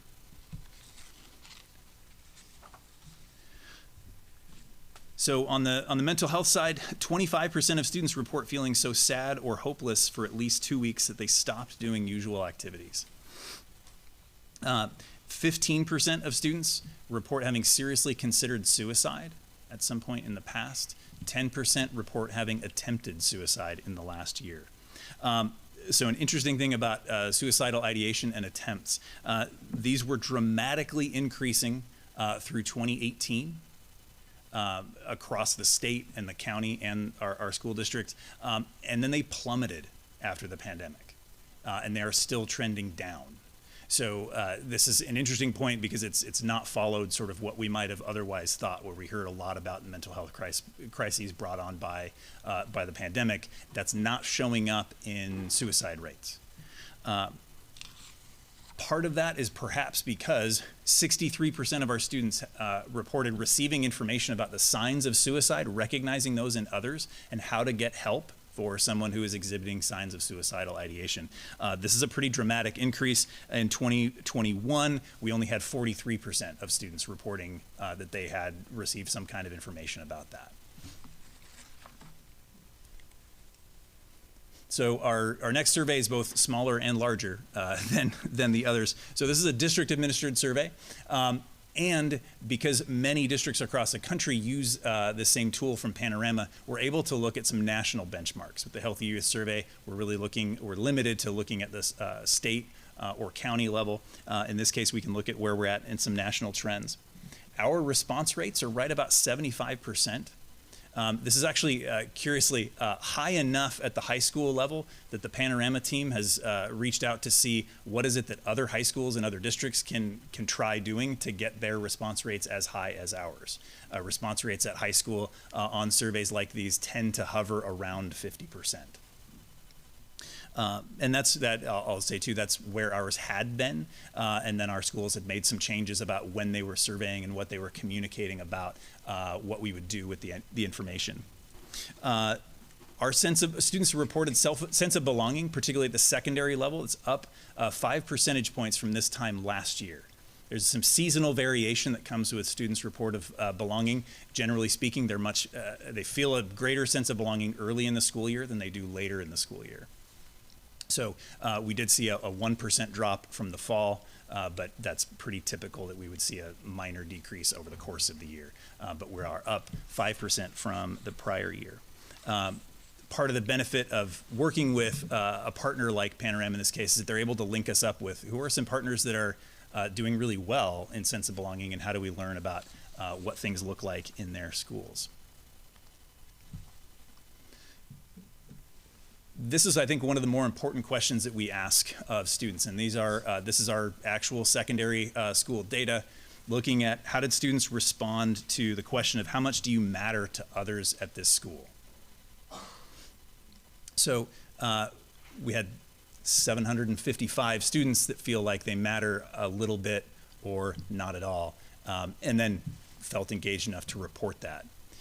This is one where we get asked a lot by teachers, principals, students, community members about, but how seriously do students take the survey, right? And that's always a concern. It's a concern with any test, any assignment, any interaction that we have with our students. How seriously were they taking that? And I think an important point here is that this is one where we have more students who are reporting that they feel like they matter a little bit or don't matter at all than in other places. And so if our students are deceiving us, they're deceiving us in different ways than what we see elsewhere. This is another one where we can have a lot of questions and wonderings about what does it mean for a student who said, I matter somewhat. That middle response on this kind of survey is actually really important, because those are the students that if we ask them the same question on a different day, they would give a different answer. The students who are going to give one of the answers in the top two categories or the bottom two categories, these are students that are going to pretty reliably give us that same answer if we asked them the next day. So by pulling some of those students out in the middle that we're less certain about, that 1,301 students, those are ones that we're not really sure where they feel and where they're at. We would want to, kind of dig in more to get information from them through like focus groups, like you heard about from some of our secondary schools working on this year. All right, preliminary SBA results.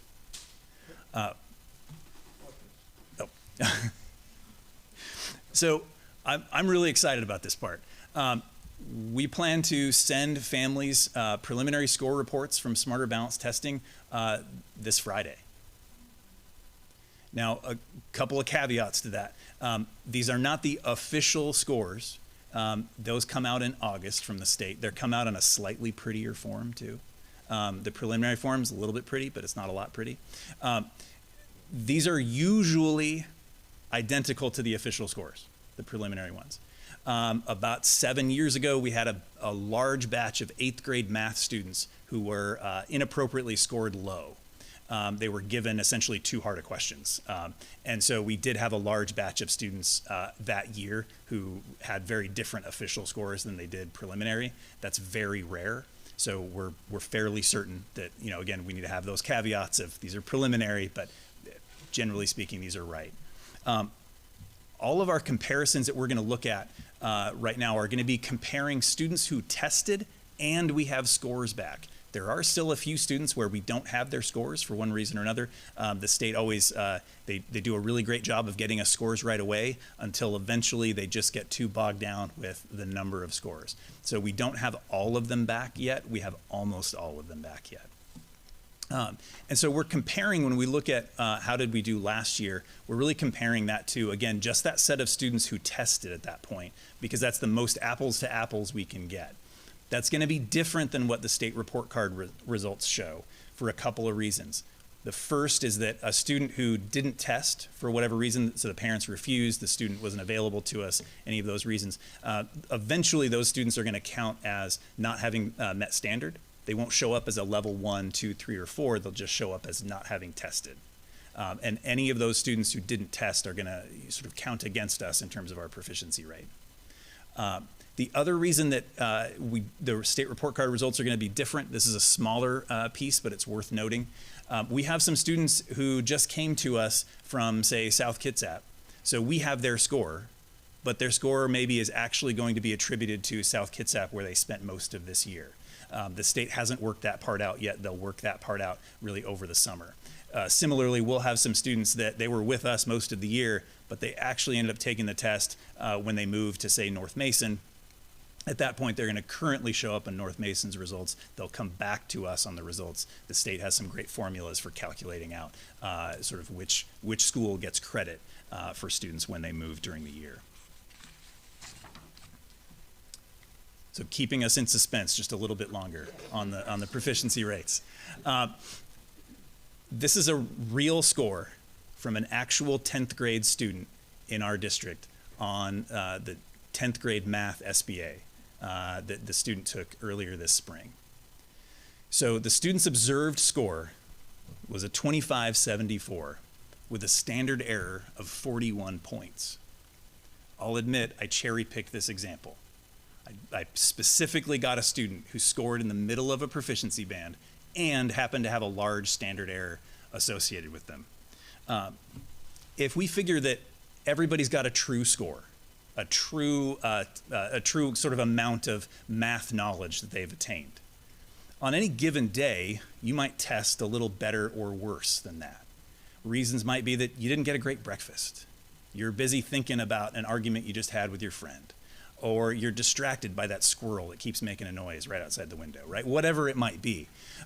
Maybe you got really lucky and you completely recognize how to do those problems, but if they had picked a slightly different set of topics from your grade, you'd have really struggled with that.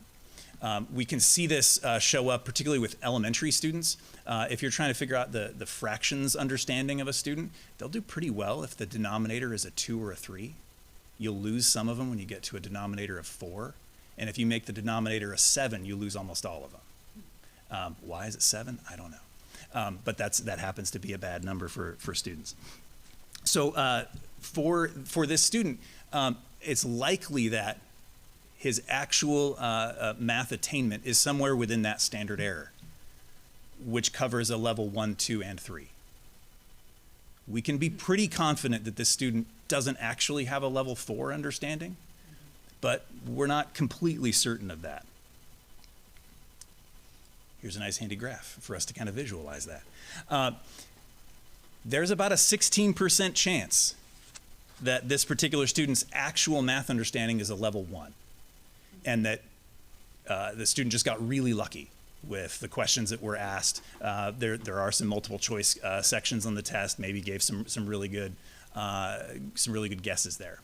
There's about a 67% chance that level 2 that it looks like the student is, that's really where the student's at. So certainly the largest chance. About a 16% chance that this particular student actually met standard. And then just under a 1% chance that actually the student's a level 4 and something happened, right? I think back to a student of mine in the same year, failed the biology end of course assessment when we used to give that, and got a 5 on the AP biology assessment. I went up to her later. I hadn't seen her in a couple of years, and I said, "Hey, what happened on that test?" And she said, "I got sick and had to leave the room and threw up, and then they didn't let me back in." So she answered 2 questions. They scored it. She got a level 1, but that not reflecting her actual achievement. It's unlikely. It's the only time I personally know of that happening, but it certainly can happen. So this is a really important one, and it helps explain why the state has different graduation pathways. Because there's a standard error for every assessment that we might give a student, whether we know what that standard error is or not. So for this student, we would look at a score of 2574, and we'd say that that's not a sufficient level of math understanding in order to graduate. And we have to recognize that there's a 16% chance that we're wrong, and that student actually does have that level of understanding, which again is why the state has those different graduation pathways. So each of them has their own things that they're great at. Each of them has their own standard error. And again, it's why we would, when we're sending out report cards, teachers are talking about multiple measurements, not just a single measurement that we're looking at. Yeah.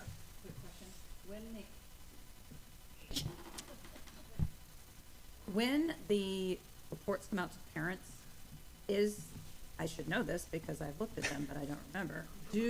Is the standard error included for each student? It is. So this particular image is actually a screenshot of the report that will go to this student's family. Oh, okay. Now, I will say I don't know that the state explains standard error particularly well on there. They're trying to get other information on that form at the same time.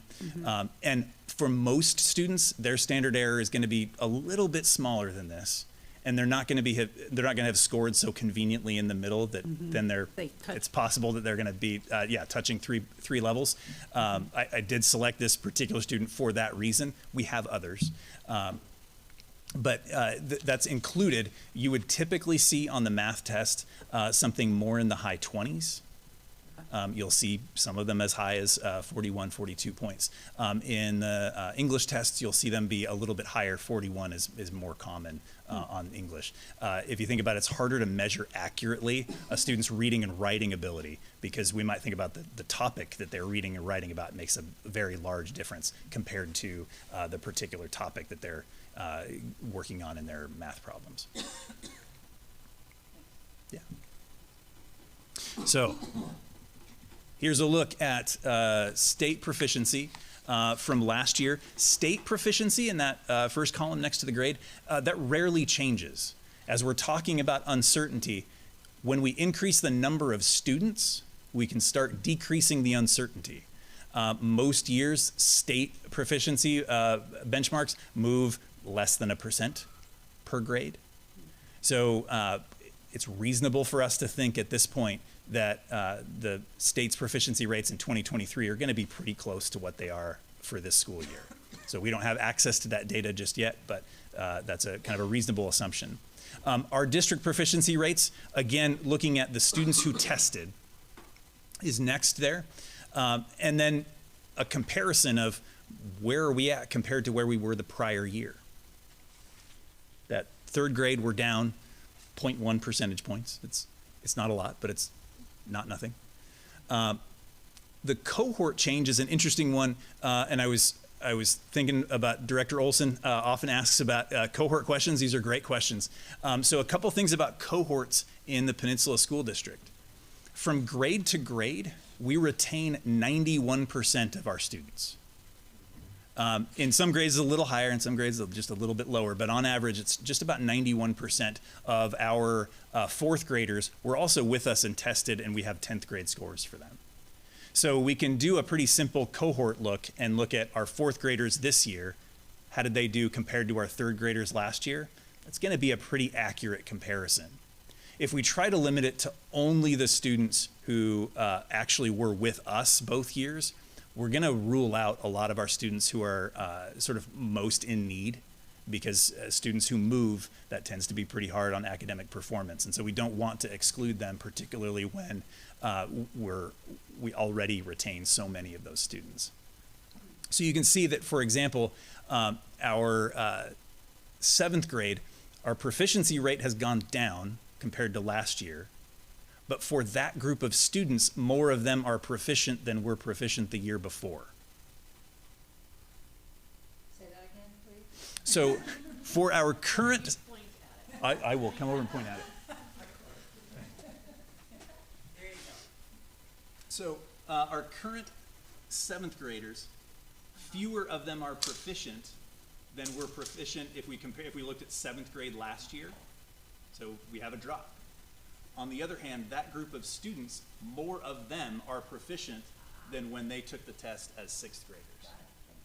Okay. This becomes that becomes really important when we start looking at school level results, because at the school level we have so few students per grade that then the individual, what we call cohort effects, make a really big difference. Sometimes you get a class that's particularly high achieving even when they came in kindergarten. Sometimes you get a class that is particularly struggling even when they came in kindergarten, and then that persists. And so that cohort piece, that's why we would want to look at that comparison. In some places, some other districts where students' populations move enough, it becomes really challenging to do those cohort analyses. We're fortunate that we have a pretty simple process there. I'm assuming that the sixth grade cohort went down because they're making that transition from elementary school to middle school, correct? Yeah. For the So most part.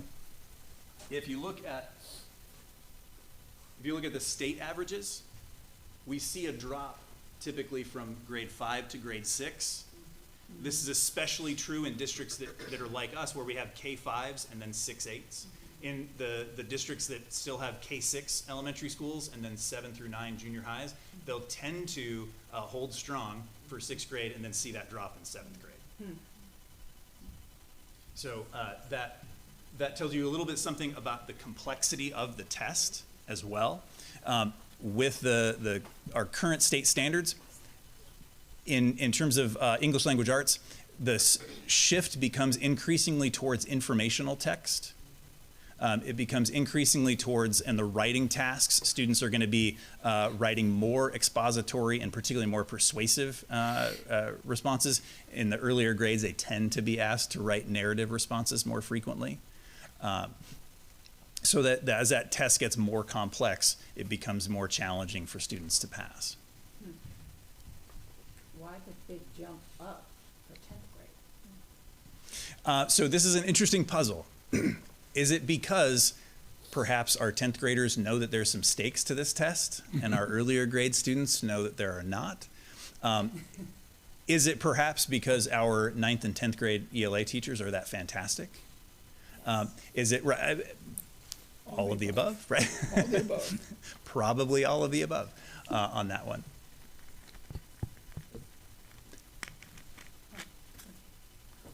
So here's a look at our math. And this is one where the relative complexity of the test really shows up on those cohort reports. And you can see it when you see the drop in performance at the state level as well. So the 5th grade and 6th grade state math tests are from what percentile a student would need to be performing compared to national norms in order to pass. They're among the hardest tests really given anywhere. And we could wonder why the bar is set that high, but it is. So our students in 5th grade, they're taking a hard test. We can see that they were more proficient as 4th graders, and yet they're more proficient than last year's 5th graders were. So we've got the growth in terms of the proficiency by grade, and then we've got the drop in terms of that cohort. And while we don't like to see drops in cohort performance, that is what we would expect to see at grade 5 because the test gets more challenging. And then again in grade 6, partly because again the test is still quite challenging and we have that same transition into middle school.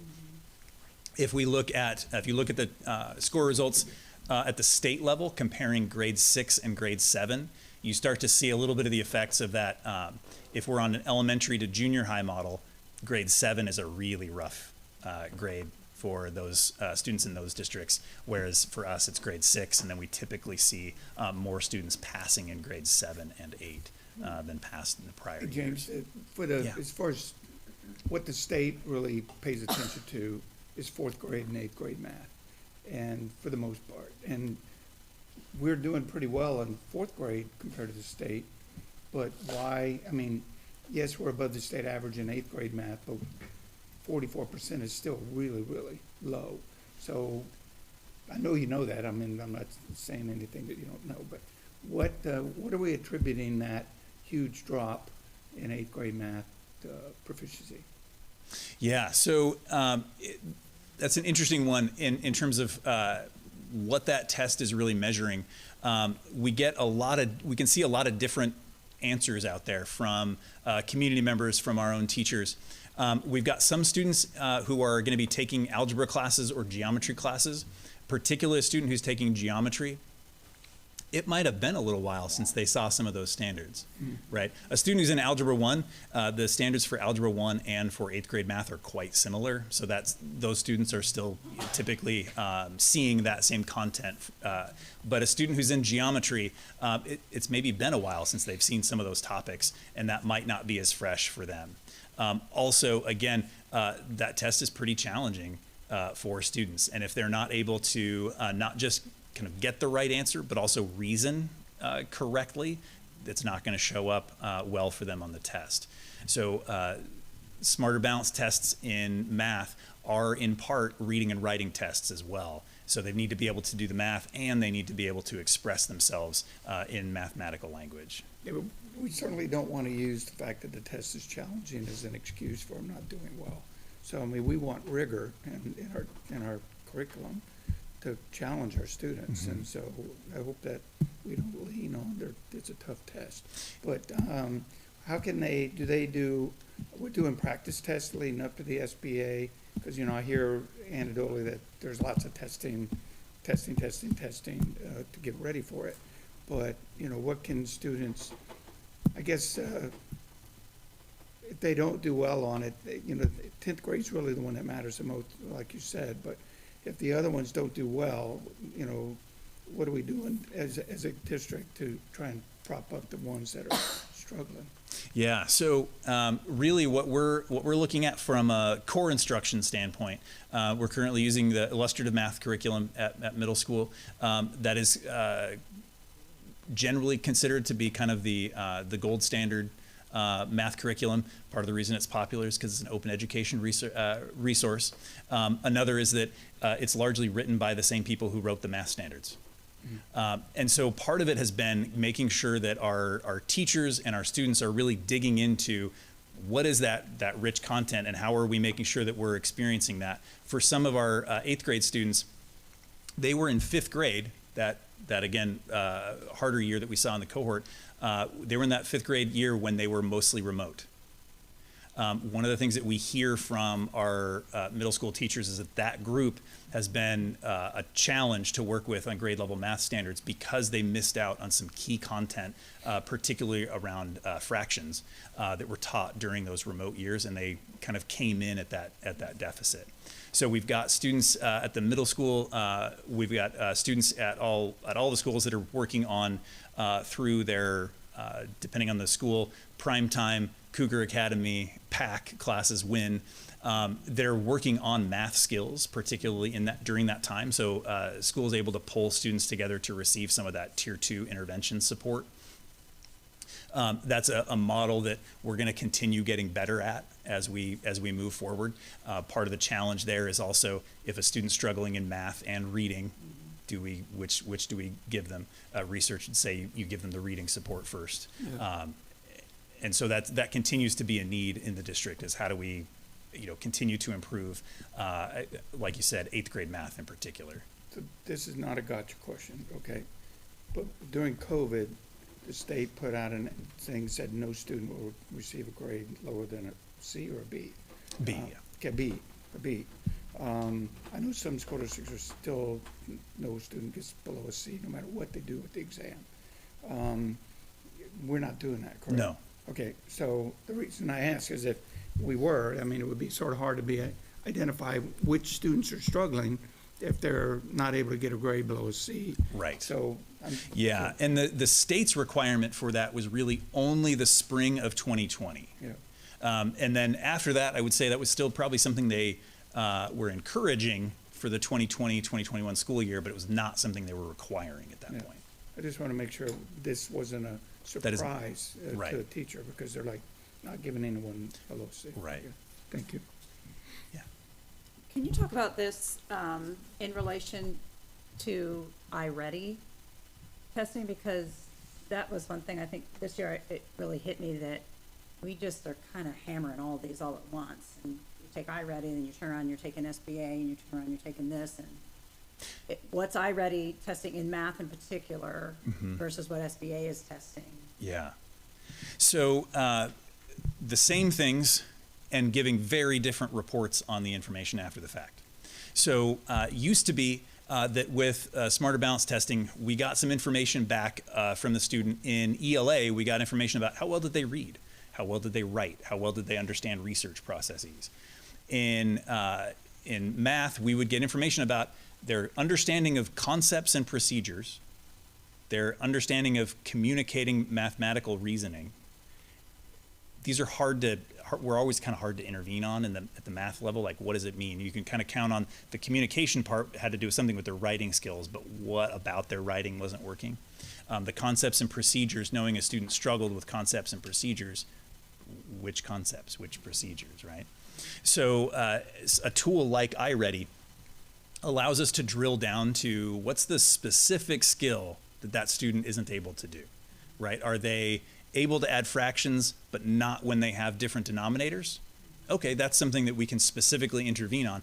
That's the kind of thing that for some students, it's going to take a 10-minute, hey, remember this?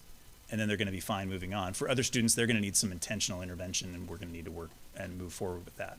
So iReady is testing the same sets of skills, but it's allowing us to get a report that's much more detailed than what we would get from the state. The downside of a test like iReady, because it's machine scored, it's entirely multiple choice. So a student who is an excellent guesser or isn't able to communicate mathematical reasoning well, they're not able to write what they're thinking, that student might do well on iReady and not well on Smarter Balanced. That's uncommon, but it certainly happens still. It's more than 0 students fall into that category. So if you're thinking like, correlation coefficients, we've got close to a 0.9 between our iReady math and our SBA math. So as one goes up, the other goes up, and it's a pretty tight correlation. It's less correlated on the reading and ELA side because iReady is measuring specifically reading. It's not measuring a student's ability to understand research. It's not measuring their ability to write at that point. Okay, so we would, if we looked at iReady from the spring, we would see similar proficiency rates? Yes, we would see similar proficiency rates. Interestingly, iReady is a little bit on purpose pessimistic compared to the state. So if iReady says the student is at standard, they're probably going to test in the level 4 on Smarter Balanced. And the reason that they're pessimistic and other tools like them are also pessimistic is because we want to make sure if a student needs intervention, that we know that and we can find out. We don't want to have a student who we thought they were doing really well and then we learned later that they weren't. The other practice test too that students will talk about, teachers will talk about, many times we'll use the Smarter Balance interims. That's the balanced part of Smarter Balance, the idea that we have assessments in that suite that aren't just the state accountability test. And those interim assessments, first and foremost, they're used by teachers to make sure that students are familiar with the test. These are ones that teachers are allowed to just project and have students like, let's go through, how would you answer this? They're allowed to use that as a teaching tool and not necessarily just restrict it to, you can only show what you know on this test. Alternately, we do absolutely have schools where the interim tests are used as a, well, like, do you understand this thing that we were just working on? We'll get a short excerpt from the test as an interim block, and we'll give that to you and see how you're doing on that particular skill. James, I have a question. Thinking about the different models of middle school and junior high and, that are utilized by different districts, do you happen to know if districts that have K through 8 schools see their test scores hold more steady in, say, the transition? What would be transitional grades for other schools, like 7 and 6? Offhand, I'm not aware of a district with K-8 populations that are large enough to draw conclusions from them. Is it okay if I pick on the Gates Foundation? Is that okay? So a few years back, the Gates Foundation made what they now acknowledge as a really large statistical blunder. So they noticed that the highest performing schools across the country were always small. And so they started this small schools initiative, and they were giving out grant money to create schools within schools, and how do we get schools to be smaller?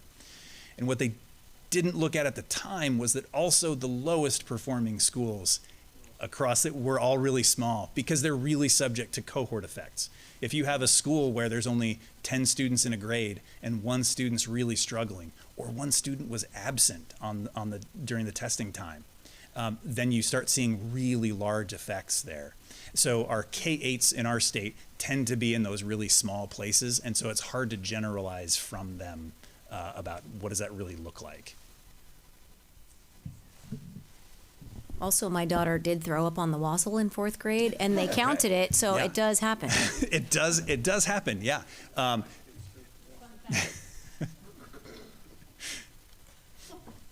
So a few successes I want to make sure that we highlight too. Harbor Heights and Minter Creek as elementaries saw increases in their ELA proficiency rates at all grades. This is fantastic, right? This is not always easy to do when we think about the cohort sizes at our elementaries, where we might only have 50 students in the grade, but to see increases across the board, that was fantastic. And then in math, Minter Creek again shows up there, and Purdy having increases in all of their grades. As currently the secondary teaching and learning person, the thing I was most excited to see was Henderson Bay's ELA proficiency rate. Looking at, again, just their students who tested, they're above a 71% proficiency rate.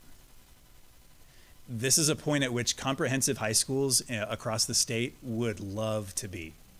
To think that we were there with our alternative school, this is phenomenal. And it's tremendous growth from where students at Henderson Bay have been in the past. And I think it says a lot about the great work that's been happening at Henderson Bay throughout the year to see that kind of improvement really in that short a time period. I'll caveat that with the note that Henderson Bay, slightly smaller enrollment this year at 10th grade than what they've had in the past. The school is not smaller, but that particular grade is. And so it's a little bit not quite apples to apples, but either way, it's fantastic growth. Quite a few students at Henderson Bay scoring at a level 4 in ELA. Again, just phenomenal to see, and not something that we would typically see across the state when we look at alternative schools. I'm sorry, I'm under my 2.5 hours.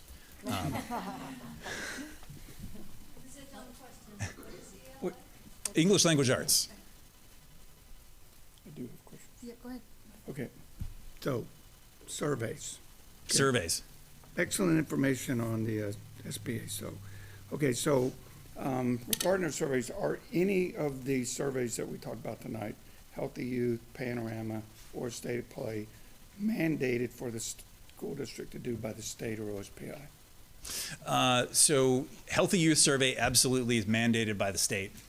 That's a firm. We have to give it. Again, students themselves don't have to take it. We have to provide them with the space and follow certain rules about making sure that they all have access to that survey. Okay, and then we are required to report that data back to the state?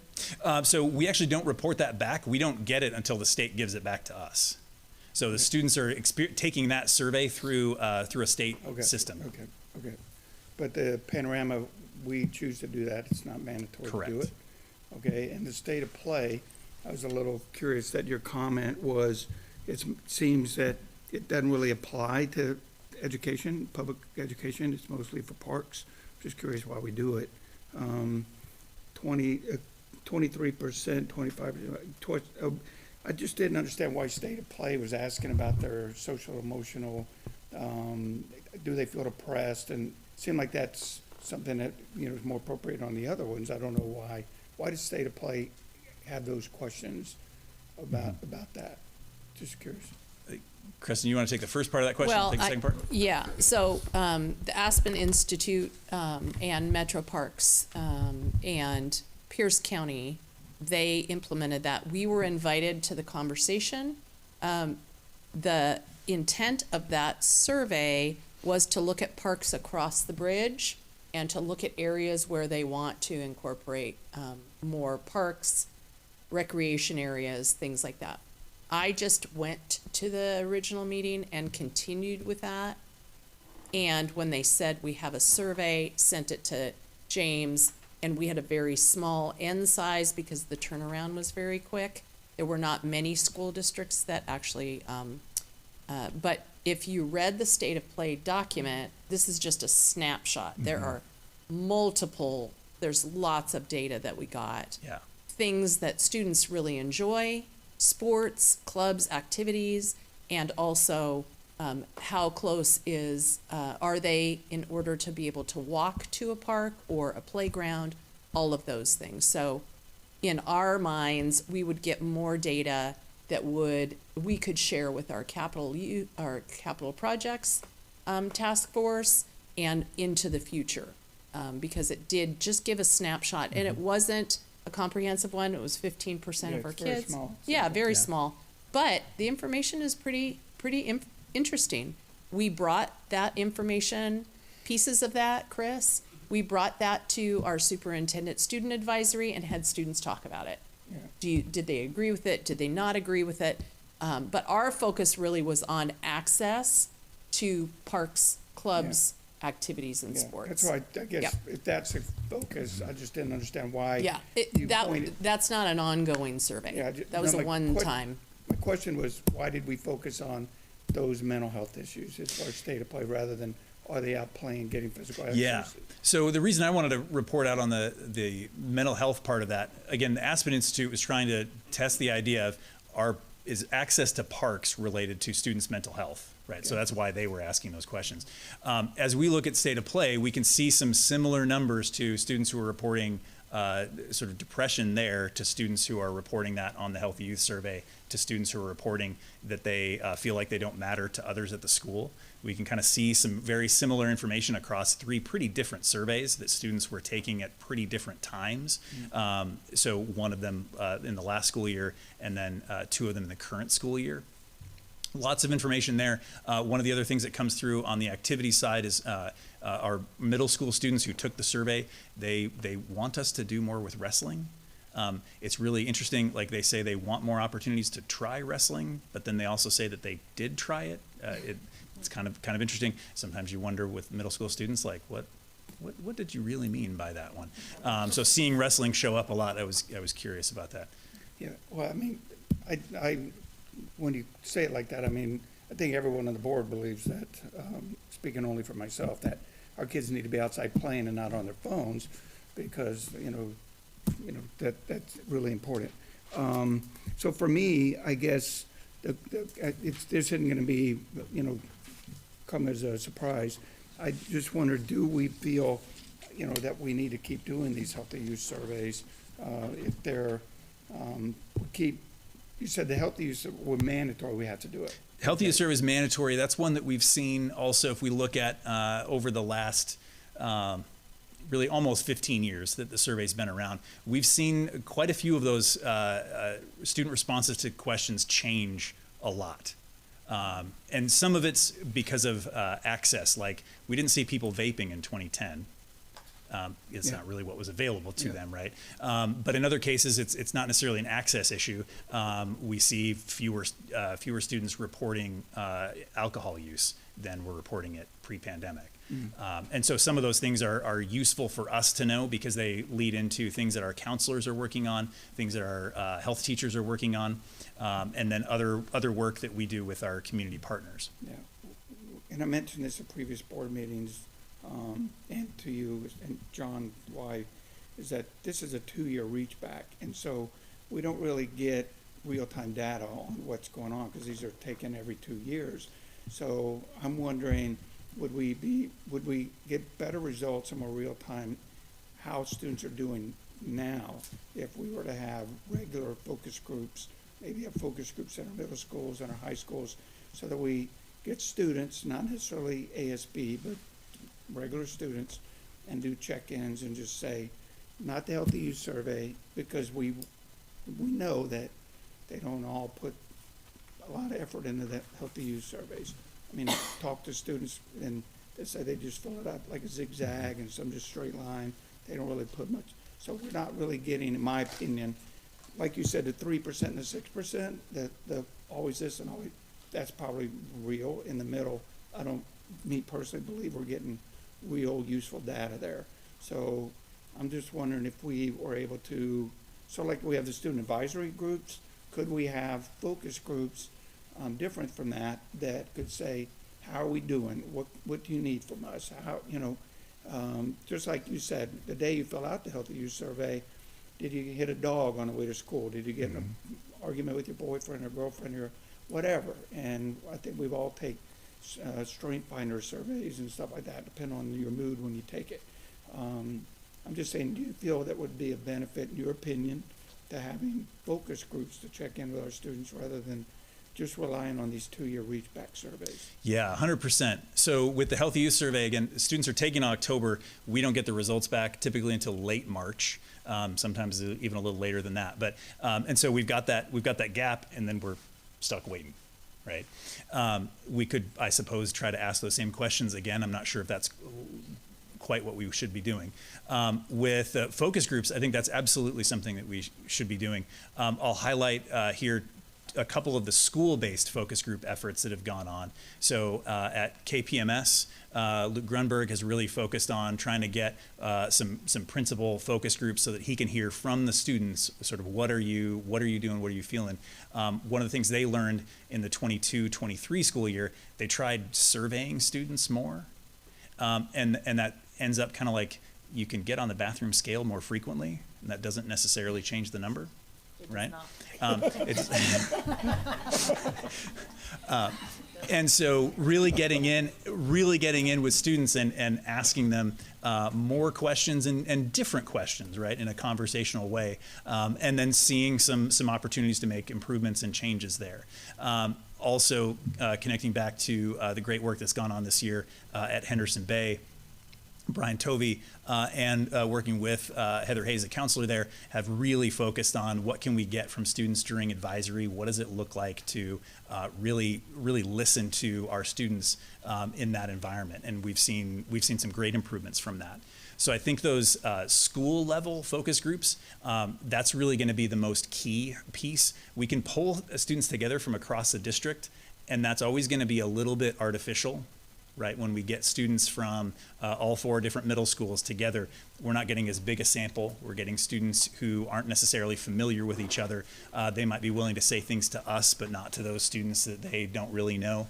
But really focusing on the school-based focus groups, sorry for using focus twice in that sentence, really paying attention to those, I think that's where we're going to get, we're going to see some great improvements. Yeah, and I just, to be clear, is that the last time I mentioned that we shouldn't be doing these surveys, I got some lovely emails from that. But the reason I say that is not because I don't care about what our kids are doing. It's the fact that the data is delayed, and by the time we see it, there's not really much we can do to help the ones that might have been answering those questions, thoughtfully. So the focus groups, I think, would just be a better benefit. Yeah. And quantitative data is great. I love to count things. But also the qualitative data, particularly about learning environment, about what is your experience like, that's where the real improvement opportunities are. Okay, thank you.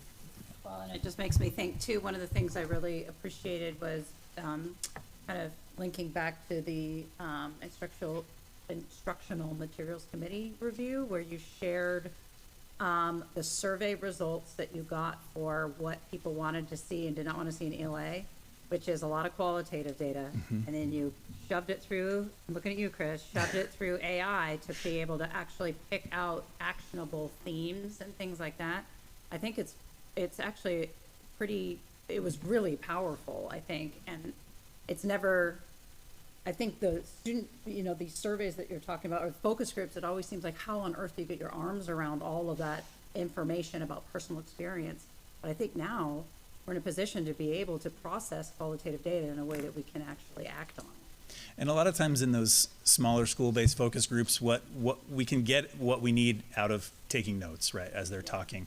And we've had some conversations about how do we, have a language model listen and then give us a summary, maybe even give us some suggestions back, and have the students right there listen and say, no, that's not what we were saying. Or say, no, that idea is not a very good idea. And how do we set that up in a way that doesn't feel invasive to the students, right? And I'm sure there's a way that we can do that. It's just going to be a matter of making sure that it's rolled out in the right way. So I got another question. I know there's certain curriculum and stuff, parents are notified at least 30 days in advance they can opt their kids out. What about the surveys? How far in advance do we notify parents that are going to do the healthy youth survey or the panorama survey? So healthy youth survey, that communication typically goes out usually after the first couple weeks of school, about 30 days before students are going to actually see that. And we can share the specific questions that students are going to see with families. At that point. There is a process, it's not a formal one, but there is a process where a family could notify, I don't want my student to sit and take that survey. The state, because they don't track which students actually completed it, they don't require us to track the opt-outs or refusals in that way. With Panorama, we also, again, send out notices to families, usually less than 30 days, and include, here are the questions. We've been asking the same questions since we started Panorama surveys back in the fall of 2019. The only change is that we stopped asking about half of them because we decided that that was information that we didn't specifically need, and we could make the survey experience shorter for students.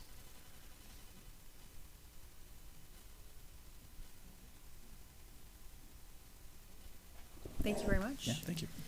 I think you are up here for our next, for old business as well. So item 8.1 is our secondary English language arts curriculum adoption. Tonight is our second reading and adoption. Do you have anything else to present before we? I'm happy to talk more. Okay. Well, then let's just roll on to if there's any discussion about this adoption of the curriculum before we go on to the vote. Any questions for James? No? Okay. Is there a motion to approve the secondary English language arts proposed curriculum?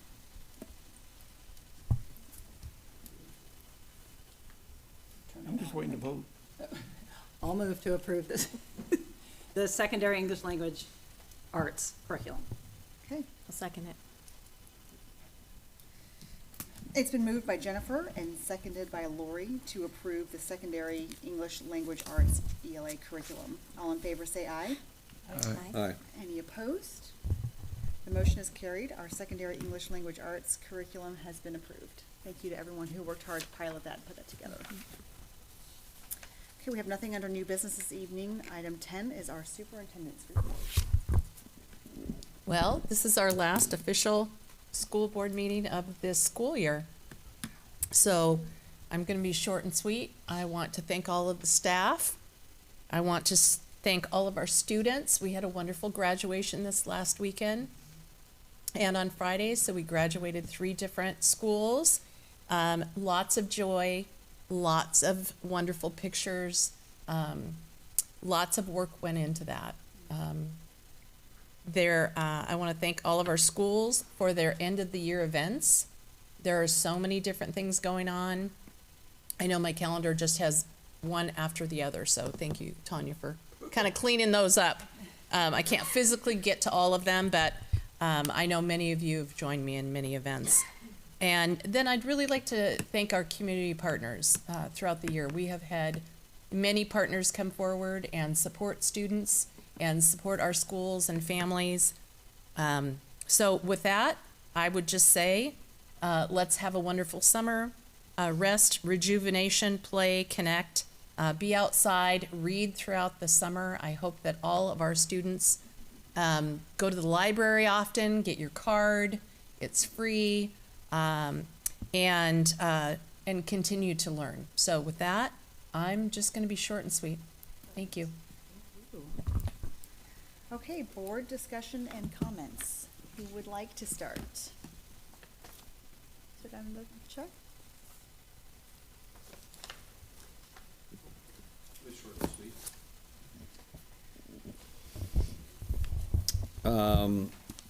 So the information that James gave was great. I'm really looking forward to see what we do with that information, the changes we make, especially that affect those schools that have our lowest scores. We have to do something. It's been a great year. It really has. We've done a lot, and we're making a lot of great strides. The cell phone policy, I think, was a great achievement. We've seen good things come from that. I want us to continue to push ahead, regardless of where other people are at in the state, to make the changes necessary to make this the best school district in the state, focused on kids, every child, every day. We're there, we're going there. I can see that. very proud to be a part of that. I'm gonna shut up right there.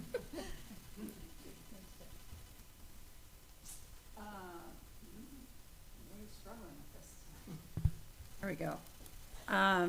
Echo Creston, the end of the year, it's a whirlwind, but it's so fun, and really enjoyed all of the graduation ceremonies so much. That's what it's all about. So on one hand, it's exhausting these 2 weeks. On the other hand, it's the best kind of exhaustion. So I really appreciated going to those, and I hope everybody in our community just had a chance to attend some of those. And I think, just like I said last time, let's write those thank you notes to the educators and staff who made it possible, because I mean, they're the ones who got us to today. Just a quick soapbox, so sorry. But I think, speaking to our cell phone policy, speaking to a lot of this data that we've been looking at around mental health in our youth, I know it's top of mind for this board with our cell phone policy and potentially getting to present on it, but I think it's worth noting on Monday, the Surgeon General came out with a really powerful piece in the New York Times about a call for warning labels on social media and the effects that exposure to social media has on kids. And that he cited in that letter the statistic, in the state of play, I think James shared there was 2 hours a day on screens. This said it was pushing 4, more accurately across the country. And I think as a parent, going into summer, I am really nervous, and I'm struggling a little bit on how to find that balance, because it's really hard, and I feel like a lot of times we as parents and as guardians, we feel like we might be all alone in how we interact with our child and their access to smartphones. But I would encourage us all back to the book that we've all read, to the simple steps that we can take, and one of them being the phone-free Fridays. I would love, I'm going to be sharing a lot of this stuff, just a little bit of a soapbox, but like all of us, adults, kids, try to take Friday off from your phones, social media included, but all your phones. And there's a way to kind of track that and kind of join. It's a national movement right now, but I think would be, to try it. And then, kind of piggybacking off of the Surgeon General's statement, I kind of went down a little bit of a rabbit hole about him, because he has been so public and so vocal about these effects.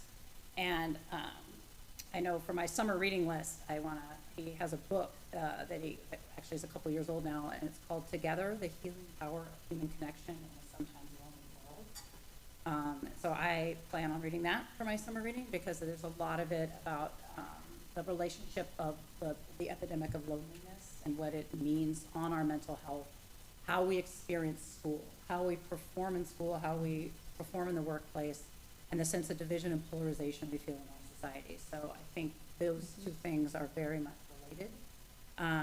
And it's a very hopeful piece that at the core we really want, we have an intense desire to connect. And Preston, close with your line. We have evolved to participate in community, to forge lasting bonds with others, to help one another, and to share life experience. We are simply better together. So anyway, I'd like to read that this summer and try to take some lessons from that, and really looking forward to some time off, but a new year.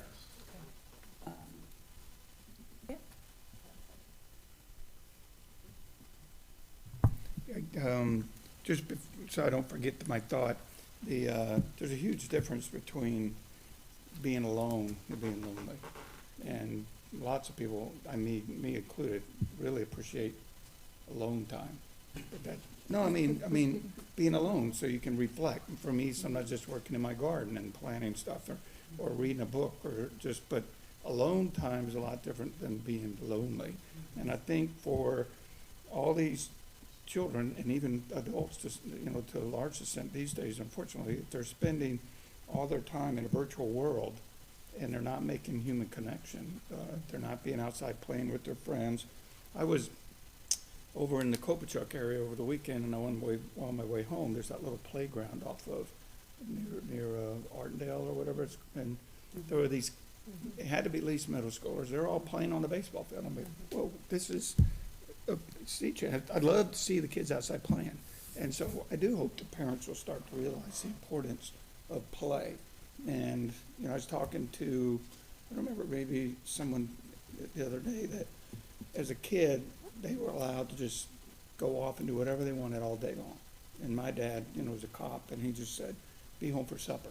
And whatever we did all day long, he didn't care as long as we were home for supper. But it allowed us to go out there and get dirty and go crawdad. And then my bike got stolen. He's like, well, did you lock your bike? No. Well, there you go. But those were lessons that I had to walk 7 mile homes when I 7 miles back out when I lost my bike. But that's how kids become resilient, learn to be good functioning adults. So I just wanted to, before I lost that note in my head. The venue, Cheney Stadium, was awesome. The weather was interesting. So the rain and the sun, and the rain and the sun made for a very interesting day. Mr. Bill got wet again, but it wasn't only Mr. Bill, so it was pretty funny. But I appreciate the work of the teachers. It's nice to see that we're double digits ahead of the state in almost every category. I know we still have work to do, and I know our staff are going to strive every day to continue to work those numbers up. I do like cohort data. Thank you. James, is he still here? Yeah, there he is.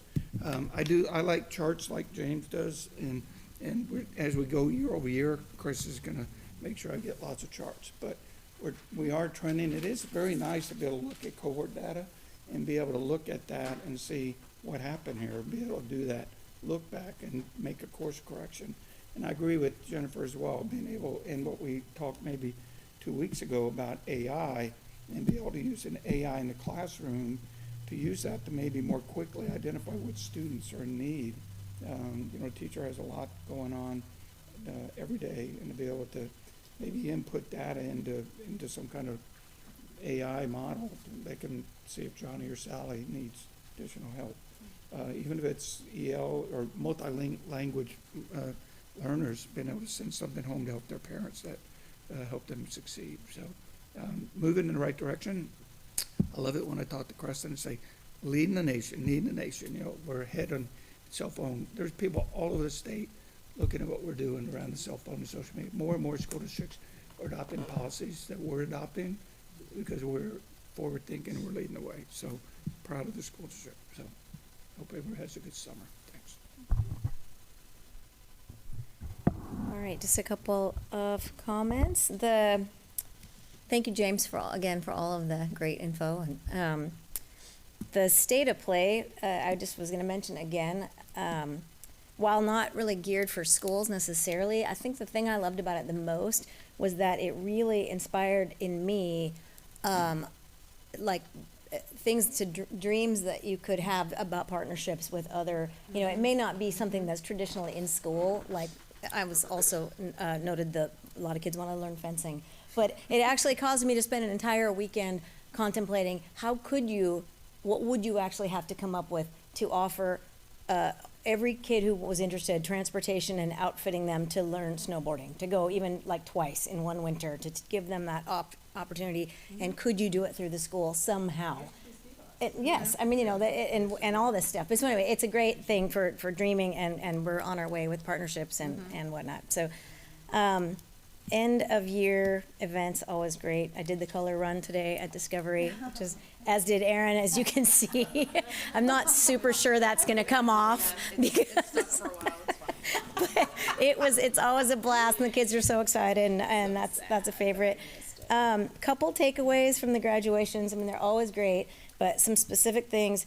Henderson Bay, I think the biggest takeaway for me every time is that those students are known by their advisors. Yep. They speak about every single kid, and they know those kids, and I think is reflected in some of the data we're seeing there. And that's always just an incredible event. And the thing I liked the most about Cheney Stadium was that you could see when they would read a graduate's name and you'd hear a cheer, you could actually turn and see the faces of the families cheering for that exact student. And you've never been able to do that before, because in the Tacoma Dome, people were just up in the dark, and you'd hear the cheers, but it was with like, yes, and you could see the people with the fat heads. Awesome. Yeah, and all the things. So that just brought me so much joy. There's just these huge groups of families that were so proud of those students, and well-deserved. And last thing that I love, I do think, even though we're a bigger district or a medium-sized district, you can implement a lot of great things happen in small towns. I think it's that by, in some regards, it's impossible to duplicate because they're small. So, but sometimes you can, and I think the grad walks in the elementary schools, while it takes several years to sort of catch on, the first few years there was maybe a couple students.